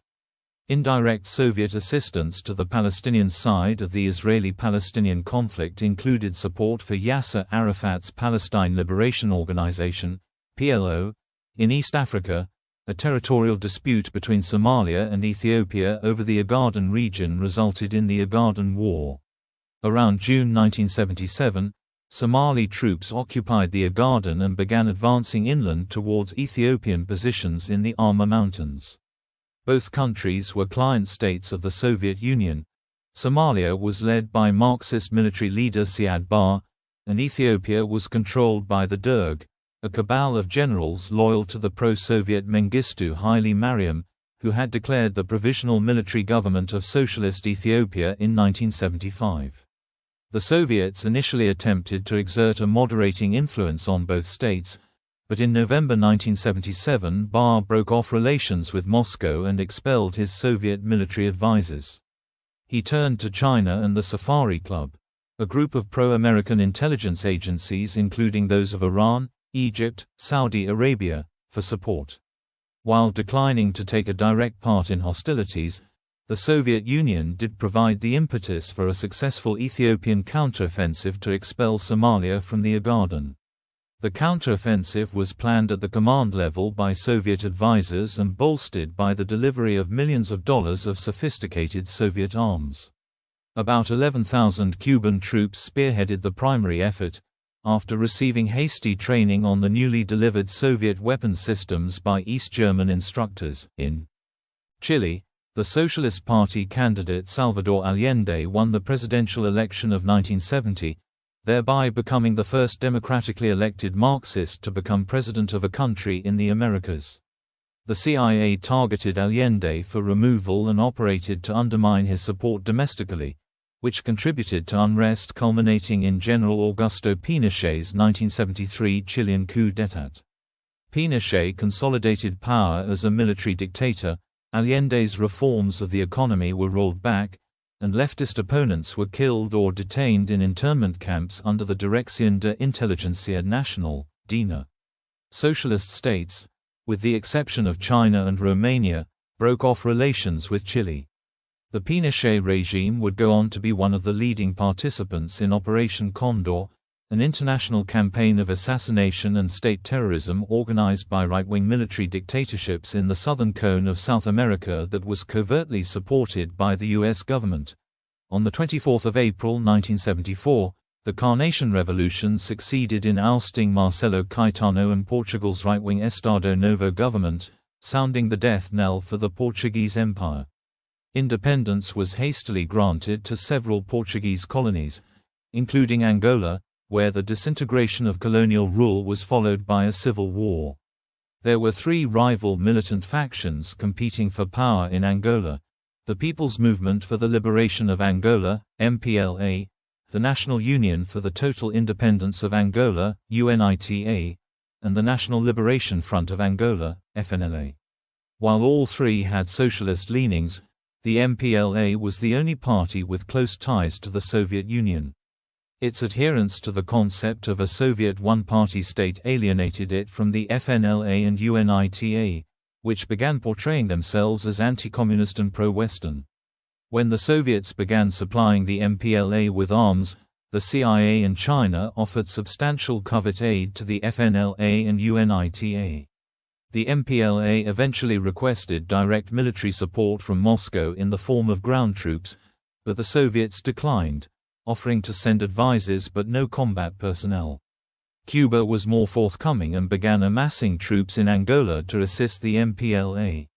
By November 1975, there were over 1,000 Cuban soldiers in the country. The persistent buildup of Cuban troops and Soviet weapons allowed the MPLA to secure victory and blunt an abortive intervention by Zairian and South African troops, which had deployed in a belated attempt to assist the FNLA and UNITA. During the Vietnam War, North Vietnam used border areas of Cambodia as military bases, which Cambodian head of state Norodom Sihanouk tolerated in an attempt to preserve Cambodia's neutrality.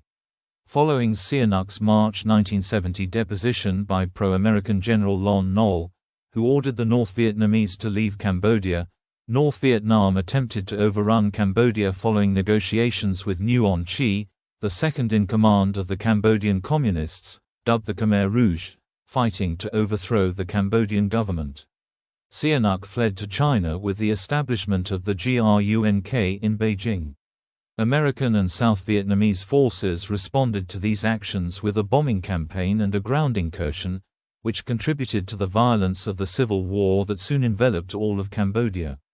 U.S. carpet bombing lasted until 1973, and while it prevented the Khmer Rouge from seizing the capital, it accelerated the collapse of rural society, increased social polarization, and killed tens of thousands. After taking power and distancing himself from the Vietnamese, pro-China Khmer Rouge leader Pol Pot killed 1.5 to 2 million Cambodians in the killing fields, roughly a quarter of the population, commonly labeled the Cambodian genocide. Martin Shaw described these atrocities as the purest genocide of the Cold War era. Backed by the Kampuchean United Front for National Salvation, an organization of Khmer pro-Soviet communists and Khmer Rouge defectors, Vietnam invaded Cambodia on the 22nd of December 1978.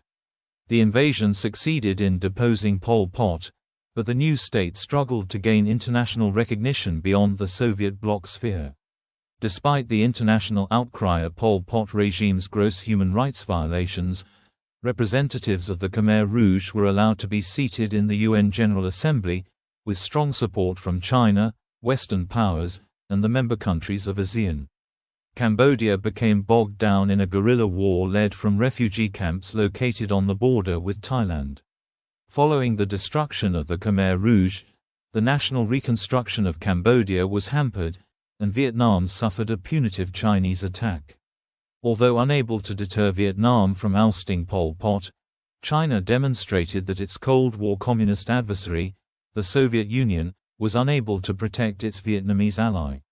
Former U.S. Secretary of State Henry Kissinger wrote that China succeeded in exposing the limits of strategic reach, and speculated that the desire to compensate for their ineffectuality contributed to the Soviets' decision to intervene in Afghanistan a year later.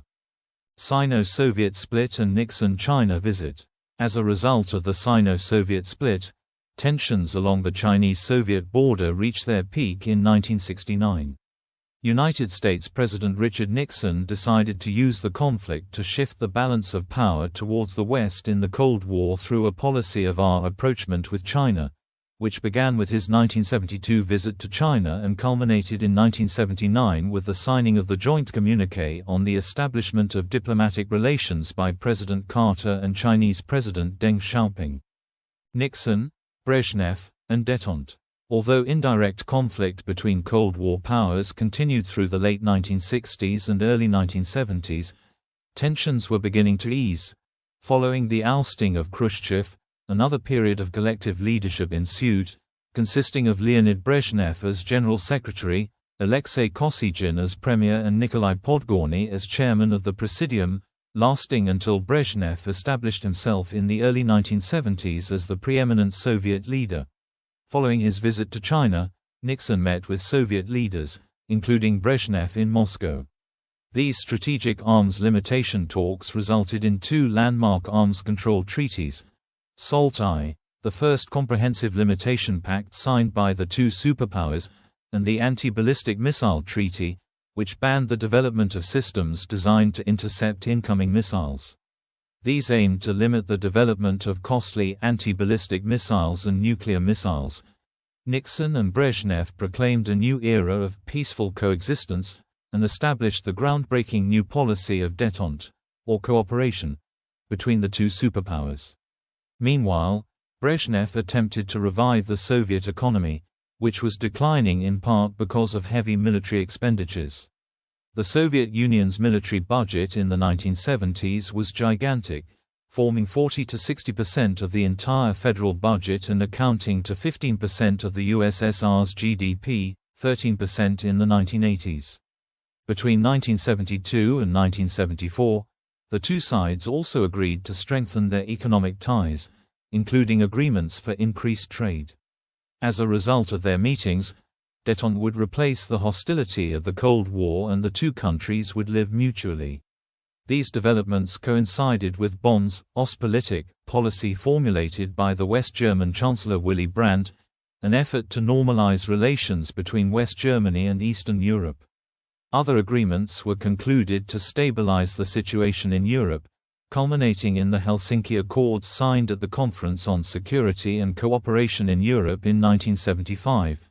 The Helsinki Accords, in which the Soviets promised to grant free elections in Europe, has been called a major concession to ensure peace by the Soviets. In practice, the Soviet government significantly curbed the rule of law, civil liberties, protection of law and guarantees of property, which were considered examples of bourgeois morality by Soviet legal theorists such as Andrei Vyshinsky. The Soviet Union signed legally binding human rights documents, such as the International Covenant on Civil and Political Rights in 1973 and the Helsinki Accords in 1975, but they were neither widely known or accessible to people living under communist rule, nor were they taken seriously by the communist authorities. Human rights activists in the Soviet Union were regularly subjected to harassment, repressions and arrests. The pro-Soviet American business magnate Armand Hammer of Occidental Petroleum often mediated trade relations. Author Daniel Yergin, in his book The Prize, writes that Hammer ended up as a go-between for 5 Soviet general secretaries and 7 U.S. presidents. Hammer had extensive business relationship in the Soviet Union stretching back to the 1920s with Lenin's approval. According to Christian Science Monitor in 1980, although his business dealings with the Soviet Union were cut short when Stalin came to power, he had more or less single-handedly laid the groundwork for the state of Western trade with the Soviet Union. In 1974, Brezhnev publicly recognized Hammer's role in facilitating East-West trade. By 1981, according to the New York Times in that year, Hammer was on a first-name basis with Leonid Brezhnev. Kissinger and Nixon were realists who de-emphasized idealistic goals like anti-communism or promotion of democracy worldwide because those goals were too expensive in terms of America's economic capabilities. Instead of a Cold War, they wanted peace, trade and cultural exchanges. They realized that Americans were no longer willing to tax themselves for idealistic foreign policy goals, especially for containment policies that never seemed to produce positive results. Instead, Nixon and Kissinger sought to downsize America's global commitments in proportion to its reduced economic, moral and political power. They rejected idealism as impractical and too expensive, and neither man showed much sensitivity to the plight of people living under communism. Kissinger's realism fell out of fashion as idealism returned to American foreign policy, with Carter's moralism emphasizing human rights, and Reagan's rollback strategy aimed at destroying communism. Late 1970s deterioration of relations. In the 1970s, the KGB, led by Yuri Andropov, continued to persecute distinguished Soviet dissidents, such as Alexander Solzhenitsyn and Andrei Sakharov, who were criticizing the Soviet leadership in harsh terms. Indirect conflict between the superpowers continued through this period of détente in the Third World, particularly during political crises in the Middle East, Chile, Ethiopia, and Angola. In 1973, Nixon announced his administration was committed to seeking most favored nation trade status with the USSR, which was challenged by Congress in the Jackson-Vanik Amendment. The United States had long linked trade with the Soviet Union to its foreign policy toward the Soviet Union and, especially since the early 1980s, to Soviet human rights policies. The Jackson-Vanik Amendment, which was attached to the 1974 Trade Act, linked the granting of most favored nation to the USSR to the right of persecuted Soviet Jews to emigrate. Because the Soviet Union refused the right of emigration to Jewish refuseniks, the ability of the president to apply most favored nation trade status to the Soviet Union was restricted. Although President Jimmy Carter tried to place another limit on the arms race with the SALT II agreement in 1979, his efforts were undermined by the other events that year, including the Iranian Revolution and the Nicaraguan Revolution, which both ousted pro-US governments, and his retaliation against the Soviet coup in Afghanistan in December. New Cold War, 1979 to 1985. The term New Cold War refers to the period of intensive reawakening of Cold War tensions and conflicts in the late 1970s and early 1980s. Tensions greatly increased between the major powers, with both sides becoming more militant. Diggins says, Reagan went all out to fight the Second Cold War, by supporting counterinsurgencies in the Third World. Cox says, the intensity of this Second Cold War was as great as its duration was short. Soviet invasion of Afghanistan and end of détente. In April 1978, the Communist People's Democratic Party of Afghanistan, PDPA, seized power in Afghanistan in the Saur Revolution. Within months, opponents of the communist regime launched an uprising in eastern Afghanistan that quickly expanded into a civil war waged by guerrilla mujahideen against government forces countrywide. The Islamic Unity of Afghanistan Mujahideen insurgents received military training and weapons in neighboring Pakistan and China, while the Soviet Union sent thousands of military advisors to support the PDPA government. Meanwhile, increasing friction between the competing factions of the PDPA, the dominant Khalq and the more moderate Parcham, resulted in the dismissal of Parchami cabinet members and the arrest of Parchami military officers under the pretext of a Parchami coup. By mid-1979, the United States had started a covert program to assist the Mujahideen. In September 1979, Khalqist President Nur Muhammad Taraki was assassinated in a coup within the PDPA orchestrated by fellow Khalq member Hafizullah Amin, who assumed the presidency. Distrusted by the Soviets, Amin was assassinated by Soviet Special Forces during Operation Storm 333 in December 1979. Afghan forces suffered losses during the Soviet operation. 30 Afghan palace guards and over 300 army guards were killed while another 150 were captured. Two of Amin's sons, an 11-year-old and a 9-year-old, died from shrapnel wounds sustained during the clashes. In the aftermath of the operation, a total of 1,700 Afghan soldiers who surrendered to Soviet forces were taken as prisoners, and the Soviets installed Babrak Karmal, the leader of the PDPA's Parcham faction, as Amin's successor. Veterans of the Soviet Union's Alpha Group have stated that Operation Storm 333 was one of the most successful in the unit's history. Documents released following the dissolution of the Soviet Union in the 1990s revealed that the Soviet leadership believed Amin had secret contacts within the American embassy in Kabul and was capable of reaching an agreement with the United States. However, allegations of Amin colluding with the Americans have been widely discredited. The PDBA was tasked to fill the vacuum and carried out a purge of Armenian supporters. Soviet troops were deployed to put Afghanistan under Soviet control with Karmel in more substantial numbers, although the Soviet government did not expect to do most of the fighting in Afghanistan. As a result, however, the Soviets were now directly involved in what had been a domestic war in Afghanistan. Carter responded to the Soviet invasion by withdrawing the SALT II treaty from ratification, imposing embargoes on grain and technology shipments to the USSR, and demanding a significant increase in military spending, and further announced the boycott of the 1980 Summer Olympics in Moscow, which was joined by 65 other nations. He described the Soviet incursion as the most serious threat to the peace since the Second World War. Reagan and Thatcher. In January 1977, 4 years prior to becoming president, Ronald Reagan bluntly stated, in a conversation with Richard V. Allen, his basic expectation in relation to the Cold War. "My idea of American policy toward the Soviet Union is simple, and some would say simplistic," he said.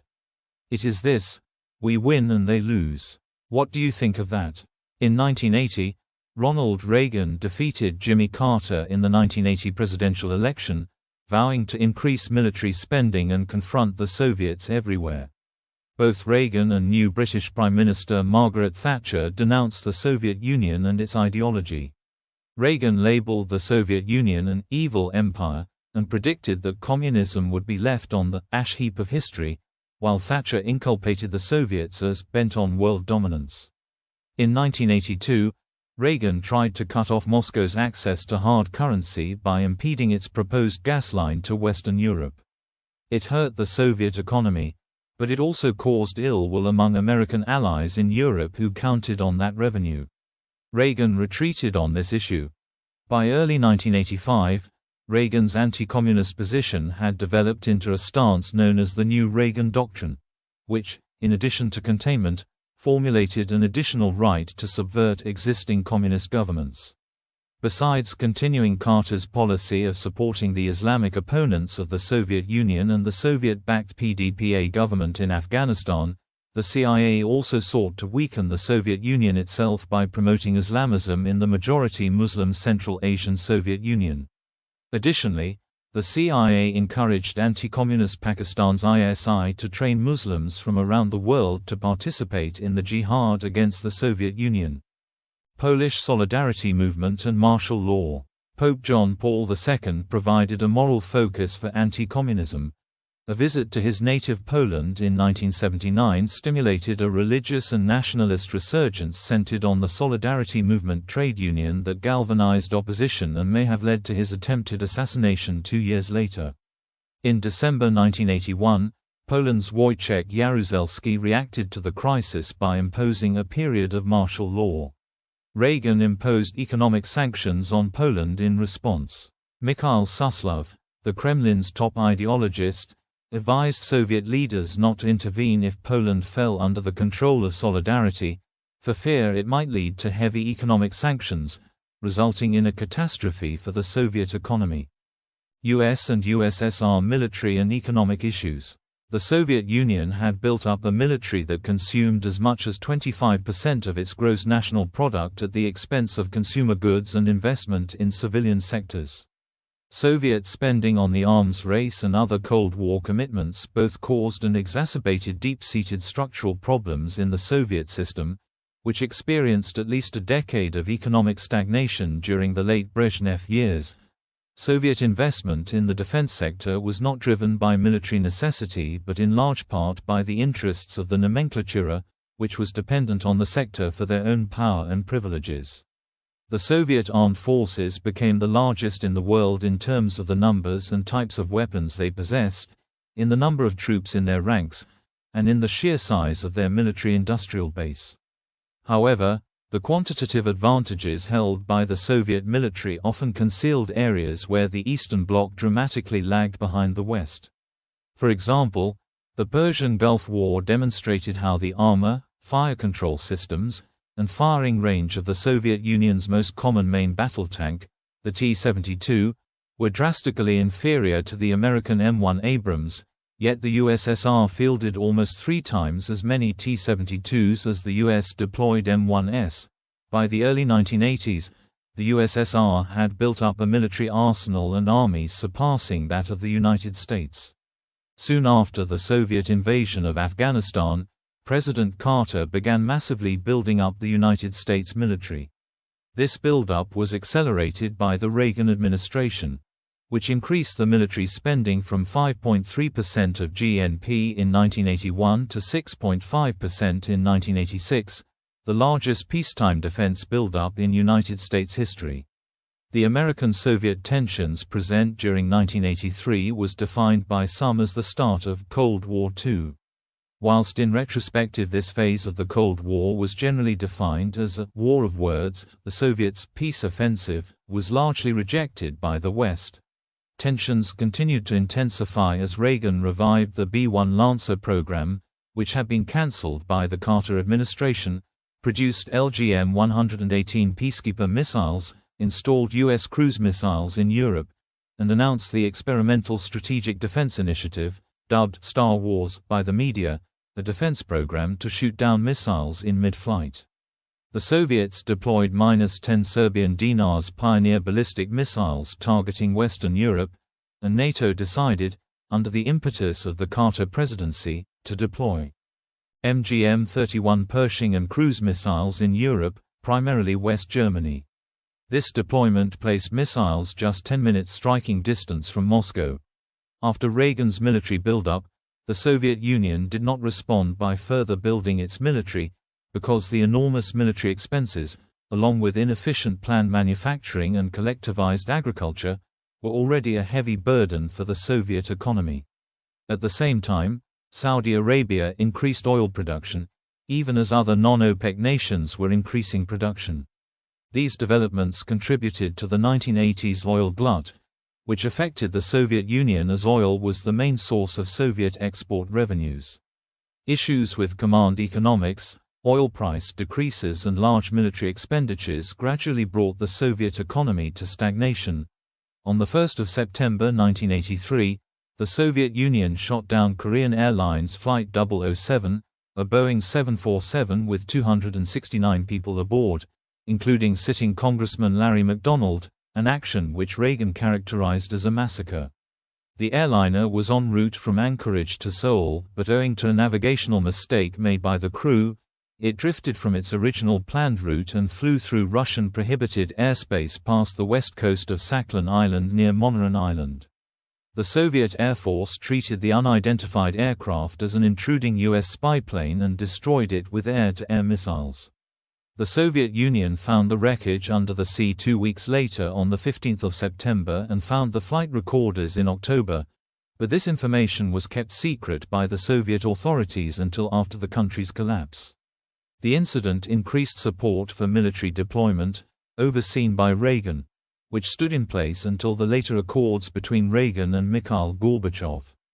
During the early hours of 26 September 1983, the 1983 Soviet nuclear false alarm incident occurred. Systems in SERPUKHOV-15 underwent a glitch that claimed several intercontinental ballistic missiles were heading towards Russia, but Officer Stanislav Petrov correctly suspected it was a false alarm, ensuring the Soviets did not respond to the non-existent attack. As such, he has been credited as the man who saved the world.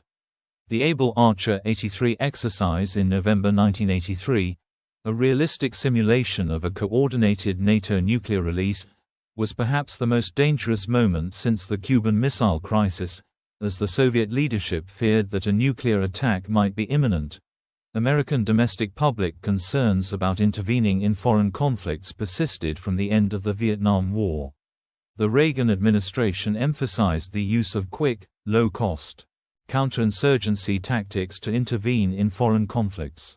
In 1983, the Reagan administration intervened in the multi-sided Lebanese Civil War, invaded Grenada, bombed Libya and backed the Central American Contras, anti-communist paramilitaries seeking to overthrow the Soviet-aligned Sandinista government in Nicaragua.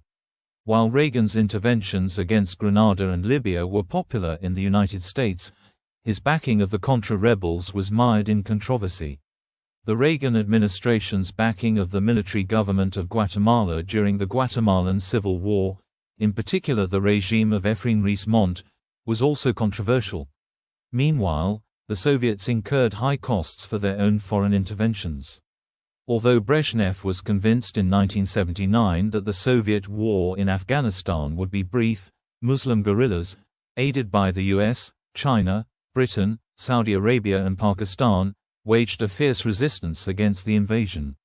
The Kremlin sent nearly 100,000 troops to support its puppet regime in Afghanistan, leading many outside observers to dub the war the Soviets' Vietnam.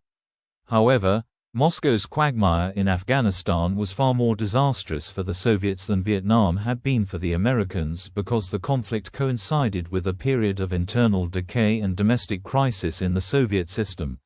A senior U.S. State Department official predicted such an outcome as early as 1980, positing that the invasion resulted in part from a domestic crisis within the Soviet system. It may be that the thermodynamic law of entropy has caught up with the Soviet system, which now seems to expend more energy on simply maintaining its equilibrium than on improving itself. We could be seeing a period of foreign movement at a time of internal decay. Final years, 1985 to 1991. Gorbachev's reforms. By the time the comparatively youthful Mikhail Gorbachev became General Secretary in 1985, the Soviet economy was stagnant and faced a sharp fall in foreign currency earnings as a result of the downward slide in oil prices in the 1980s. These issues prompted Gorbachev to investigate measures to revive the ailing state. An ineffectual start led to the conclusion that deeper structural changes were necessary, and in June 1987 Gorbachev announced an agenda of economic reform called perestroika, or restructuring. Perestroika relaxed the production quota system, allowed cooperative ownership of small businesses and paved the way for foreign investment. These measures were intended to redirect the country's resources from costly Cold War military commitments to more productive areas in the civilian sector. Despite initial skepticism in the West, the new Soviet leader proved to be committed to reversing the Soviet Union's deteriorating economic condition instead of continuing the arms race with the West. Partly as a way to fight off internal opposition from party cliques to his reforms, Gorbachev simultaneously introduced glasnost, or openness, which increased freedom of the press and the transparency of state institutions. Glasnost was intended to reduce the corruption at the top of the Communist Party and moderate the abuse of power in the Central Committee. Glasnost also enabled increased contact between Soviet citizens and the Western world, particularly with the United States, contributing to the accelerating détente between the two nations. 4. In relations. In response to the Kremlin's military and political concessions, Reagan agreed to renew talks on economic issues and the scaling back of the arms race. The first summit was held in November 1985 in Geneva, Switzerland. A second summit was held in October 1986 in Reykjavik, Iceland. Talks went well until the focus shifted to Reagan's proposed Strategic Defense Initiative, SDI, which Gorbachev wanted to be eliminated. Reagan refused. The negotiations failed, but the third summit, Washington Summit, 1987, the 8th to the 10th of December 1987, led to a breakthrough with the signing of the Intermediate Range Nuclear Forces Treaty, INF. The INF treaty eliminated all nuclear-armed, ground-launched ballistic and cruise missiles with ranges between 500 and 5,500 kilometers, 310 and 3,420 miles, and their infrastructure. During 1988, it became apparent to the Soviets that oil and gas subsidies, along with the cost of maintaining massive troops levels, represented a substantial economic drain. In addition, the security advantage of a buffer zone was recognized as irrelevant, and the Soviets officially declared that they would no longer intervene in the affairs of satellite states in Central and Eastern Europe. George H. W. Bush and Gorbachev met at the Moscow Summit in May 1988 and the Governor's Island Summit in December 1988. In 1989, Soviet forces withdrew from Afghanistan without achieving their objectives. Later that year, the Berlin Wall, the inner German border and the Iron Curtain fell. On 3 December 1989, Gorbachev and Bush declared the Cold War over at the Malta summit.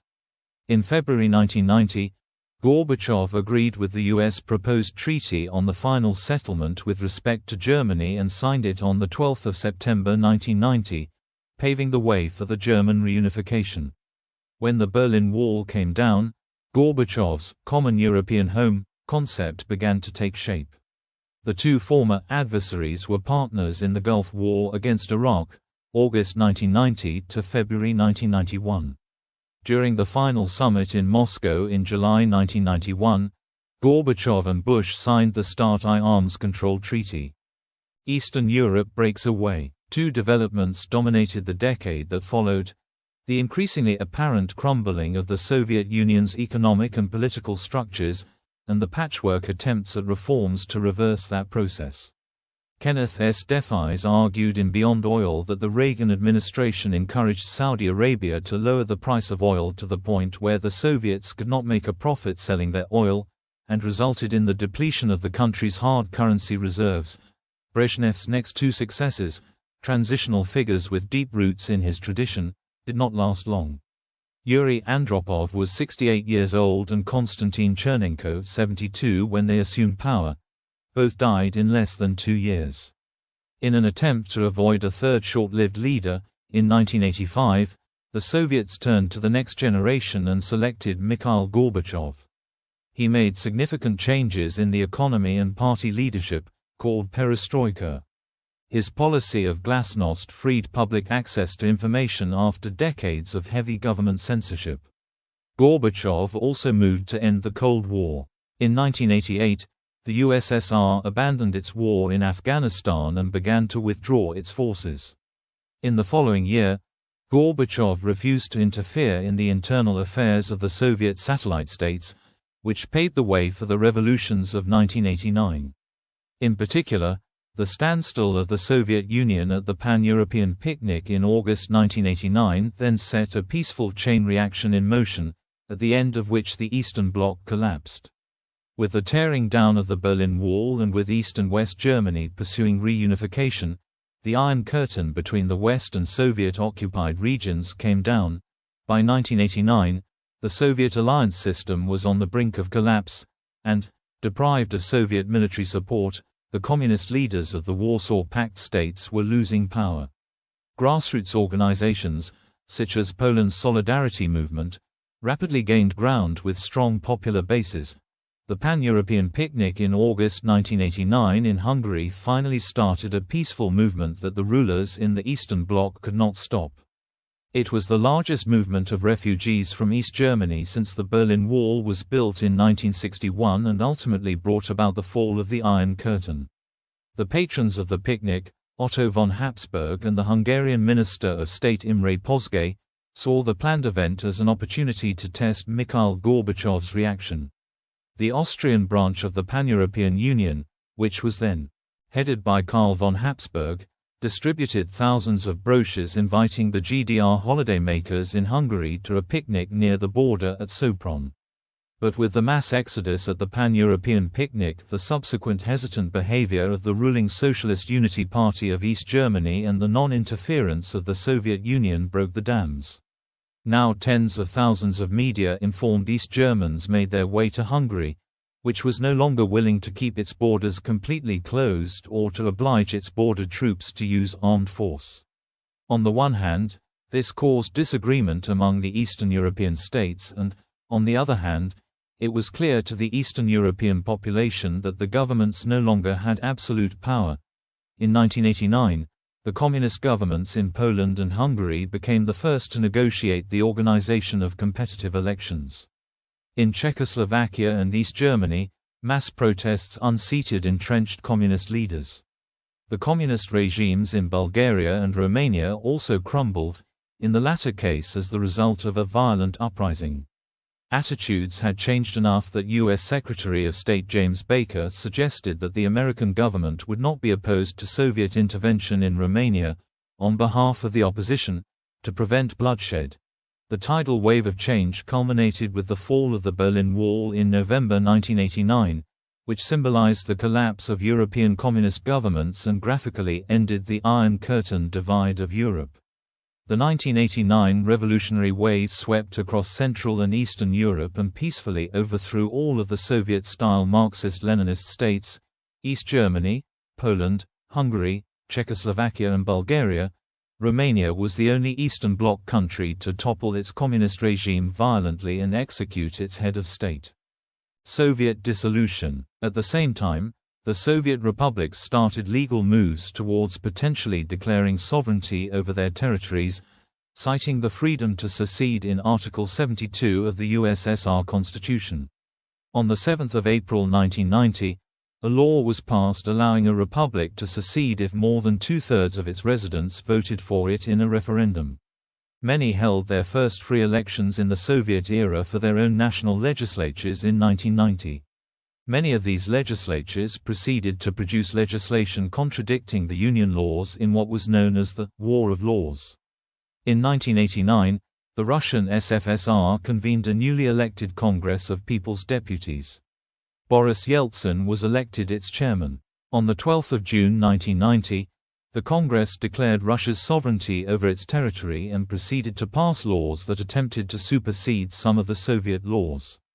After a landslide victory of Sąjūdis in Lithuania, that country declared its independence restored on the 11th of March 1990, citing the illegality of the Soviet occupation of the Baltic states. Soviet forces attempted to halt the secession by crushing popular demonstrations in Lithuania, Bloody Sunday, and Latvia, the barricades. As a result, numerous civilians were killed or wounded. However, these actions only bolstered international support for the secessionists.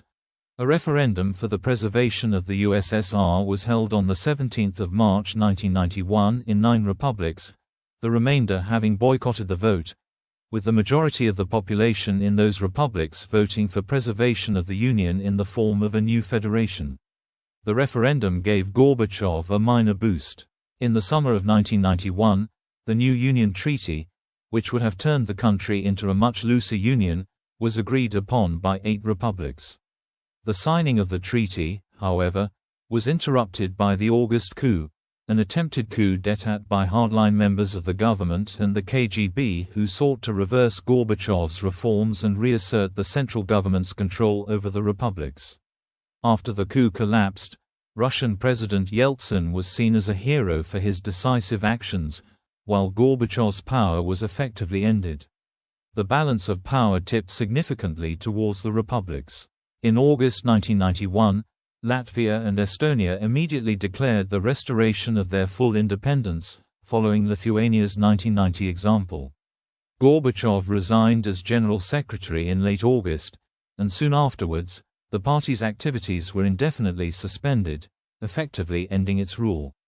By the fall, Gorbachev could no longer influence events outside Moscow, and he was being challenged even there by Yeltsin, who had been elected president of Russia in July 1991.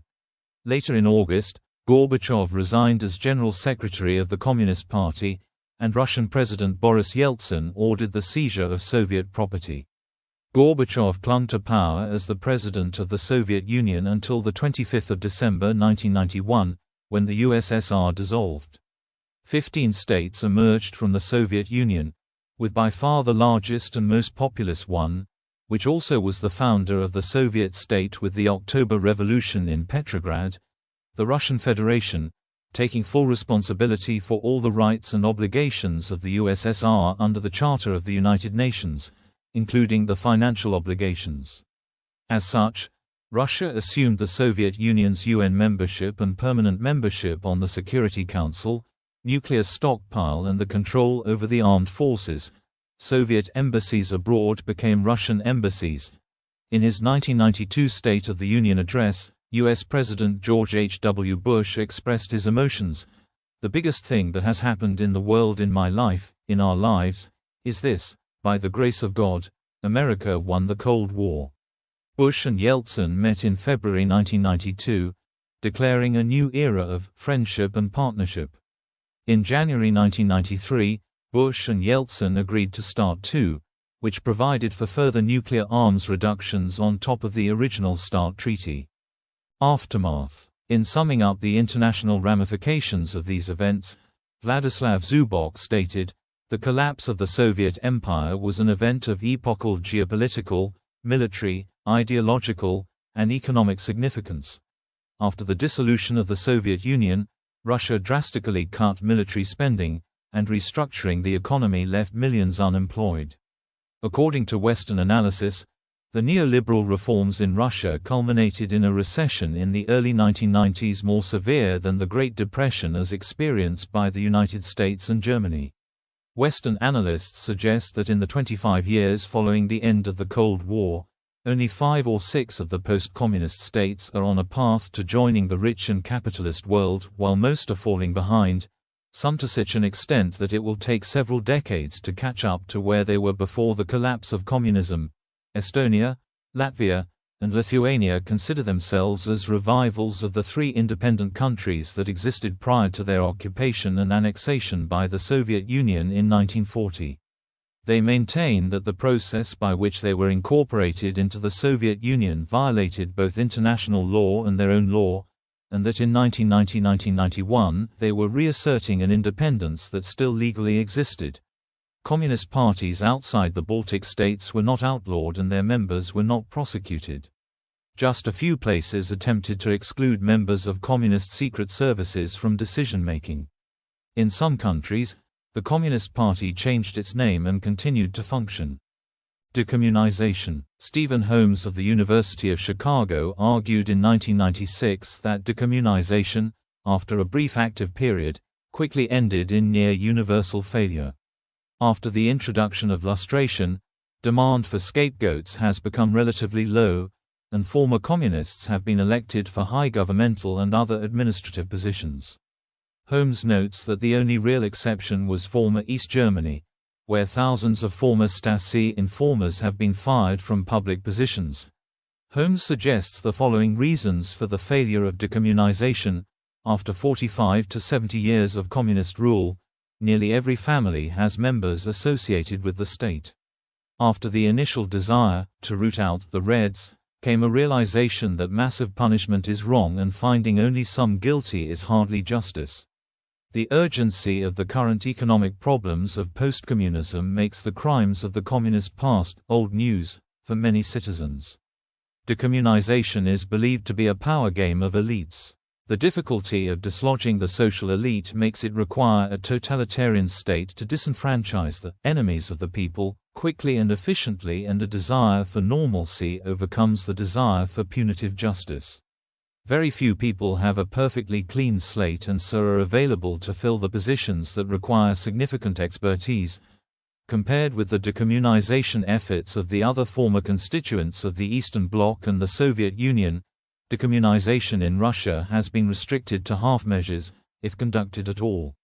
Notable anti-communist measures in the Russian Federation include the banning of the Communist Party of the Soviet Union, and the creation of the Communist Party of the Russian Federation, as well as changing the names of some Russian cities back to what they were before the 1917 October Revolution, Leningrad to St. Petersburg, Sverdlovsk to Yekaterinburg and Gorky to Nizhny Novgorod, though others were maintained, with Ulyanovsk, former Simbirsk, Tolyatti, former Stavropol, and Kirov, former Vyatka, being examples. Even though Leningrad and Sverdlovsk were renamed, regions that were named after them are still officially called Leningrad and Sverdlovsk oblasts. Nostalgia for the Soviet Union is gradually on the rise in Russia. Communist symbols continue to form an important part of the rhetoric used in state-controlled media, as banning on them in other countries is seen by the Russian Foreign Ministry as sacrilege and a perverse idea of good and evil. The process of decommunization in Ukraine, a neighboring post-Soviet state, was met with fierce criticism by Russia, who regularly dismisses Soviet war crimes. The state anthem of the Russian Federation, adopted in 2000, the same year Vladimir Putin began his first term as President of Russia, uses the exact same music as the state anthem of the Soviet Union, but with new lyrics written by Sergei Mikhalkov. Conversely, Decommunization in Ukraine started during and after the dissolution of the Soviet Union in 1991. With the success of the Revolution of Dignity in 2014, the Ukrainian government approved laws that outlawed communist symbols. On 15 May 2015, President of Ukraine Petro Poroshenko signed a set of laws that started a 6-month period for the removal of communist monuments, excluding World War II monuments, and renaming of public places named after communist-related themes. At the time, this meant that 22 cities and 44 villages were set to get new names. Until 21 November 2015, municipal governments had the authority to implement this. If they failed to do so, the oblasts of Ukraine had until 21 May 2016 to change the names. If after that date the settlement had retained its old name, the Cabinet of Ministers of Ukraine would wield authority to assign a new name to the settlement.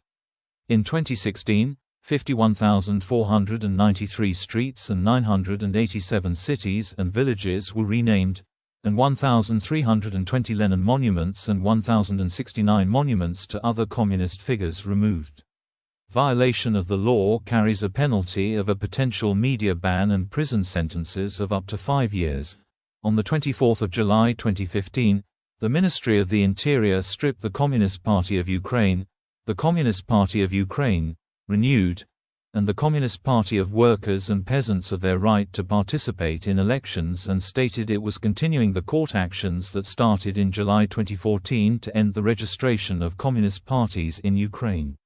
By 16 December 2015, these 3 parties had been banned in Ukraine. The Communist Party of Ukraine appealed the ban to the European Court of Human Rights. Influence. The Cold War continues to influence world affairs. The post-Cold War world is considered to be unipolar, with the United States the sole remaining superpower. The Cold War defined the political role of the United States after World War II. By 1989, the United States had military alliances with 50 countries, with 526,000 troops stationed abroad, with 326,000 in Europe, 2/3 of which were in West Germany, and 130,000 in Asia, mainly Japan and South Korea. The Cold War also marked the zenith of peacetime military-industrial complexes, especially in the Soviet Union and the United States, and large-scale military funding of science. These complexes, though their origins may be found as early as the 19th century, snowballed considerably during the Cold War. Cumulative U.S. military expenditures throughout the entire Cold War amounted to an estimated $8 trillion. Further, nearly 100,000 Americans died in the Korean and Vietnam Wars. Although Soviet casualties are difficult to estimate, as a share of gross national product the financial cost for the Soviet Union was much higher than that incurred by the United States. In addition to the loss of life by uniformed soldiers, millions died in the superpowers' proxy wars around the globe, most notably in Eastern Asia. Most of the proxy wars and subsidies for local conflicts ended along with the Cold War. Interstate wars, ethnic wars, revolutionary wars, as well as refugee and displaced persons crises have declined sharply in the post-Cold War years.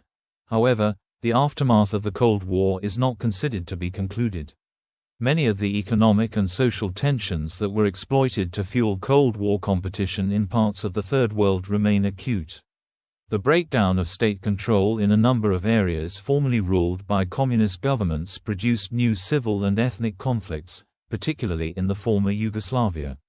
In Central and Eastern Europe, the end of the Cold War has ushered in an era of economic growth and an increase in the number of liberal democracies, while in other parts of the world, such as Afghanistan, independence was accompanied by state failure. In popular culture, during the Cold War, the United States and the Soviet Union invested heavily in propaganda designed to influence people around the world, especially using motion pictures. The Cold War endures as a popular topic reflected in entertainment media, and continuing to the present with post-1991 Cold War-themed feature films, novels, television and web series, and other media. In 2013, a KGB sleeper agents living next door action drama series, The Americans, set in the early 1980s, was ranked number 6 on the Metacritic annual Best New TV Shows list. Its six-season run concluded in May 2018. Historiography. As soon as the term Cold War was popularized to refer to post-war tensions between the United States and the Soviet Union, interpreting the course and origins of the conflict has been a source of heated controversy among historians, political scientists, and journalists. In particular, historians have sharply disagreed as to who was responsible for the breakdown of Soviet-US relations after the Second World War, and whether the conflict between the two superpowers was inevitable or could have been avoided. Historians have also disagreed on what exactly the Cold War was, what the sources of the conflict were, and how to disentangle patterns of action and reaction between the two sides. Although explanations of the origins of the conflict in academic discussions are complex and diverse, several general schools of thought on the subject can be identified. Historians commonly speak of three different approaches to the study of the Cold War: orthodox accounts, revisionism, and post-revisionism. Orthodox accounts place responsibility for the Cold War on the Soviet Union and its expansion further into Europe. Revisionist writers place more responsibility for the breakdown of post-war peace on the United States, citing a range of U.S. efforts to isolate and confront the Soviet Union well before the end of World War II. Post-revisionists see the events of the Cold War as more nuanced and attempt to be more balanced in determining what occurred during the Cold War. Much of the historiography on the Cold War weaves together two or even all three of these broad categories.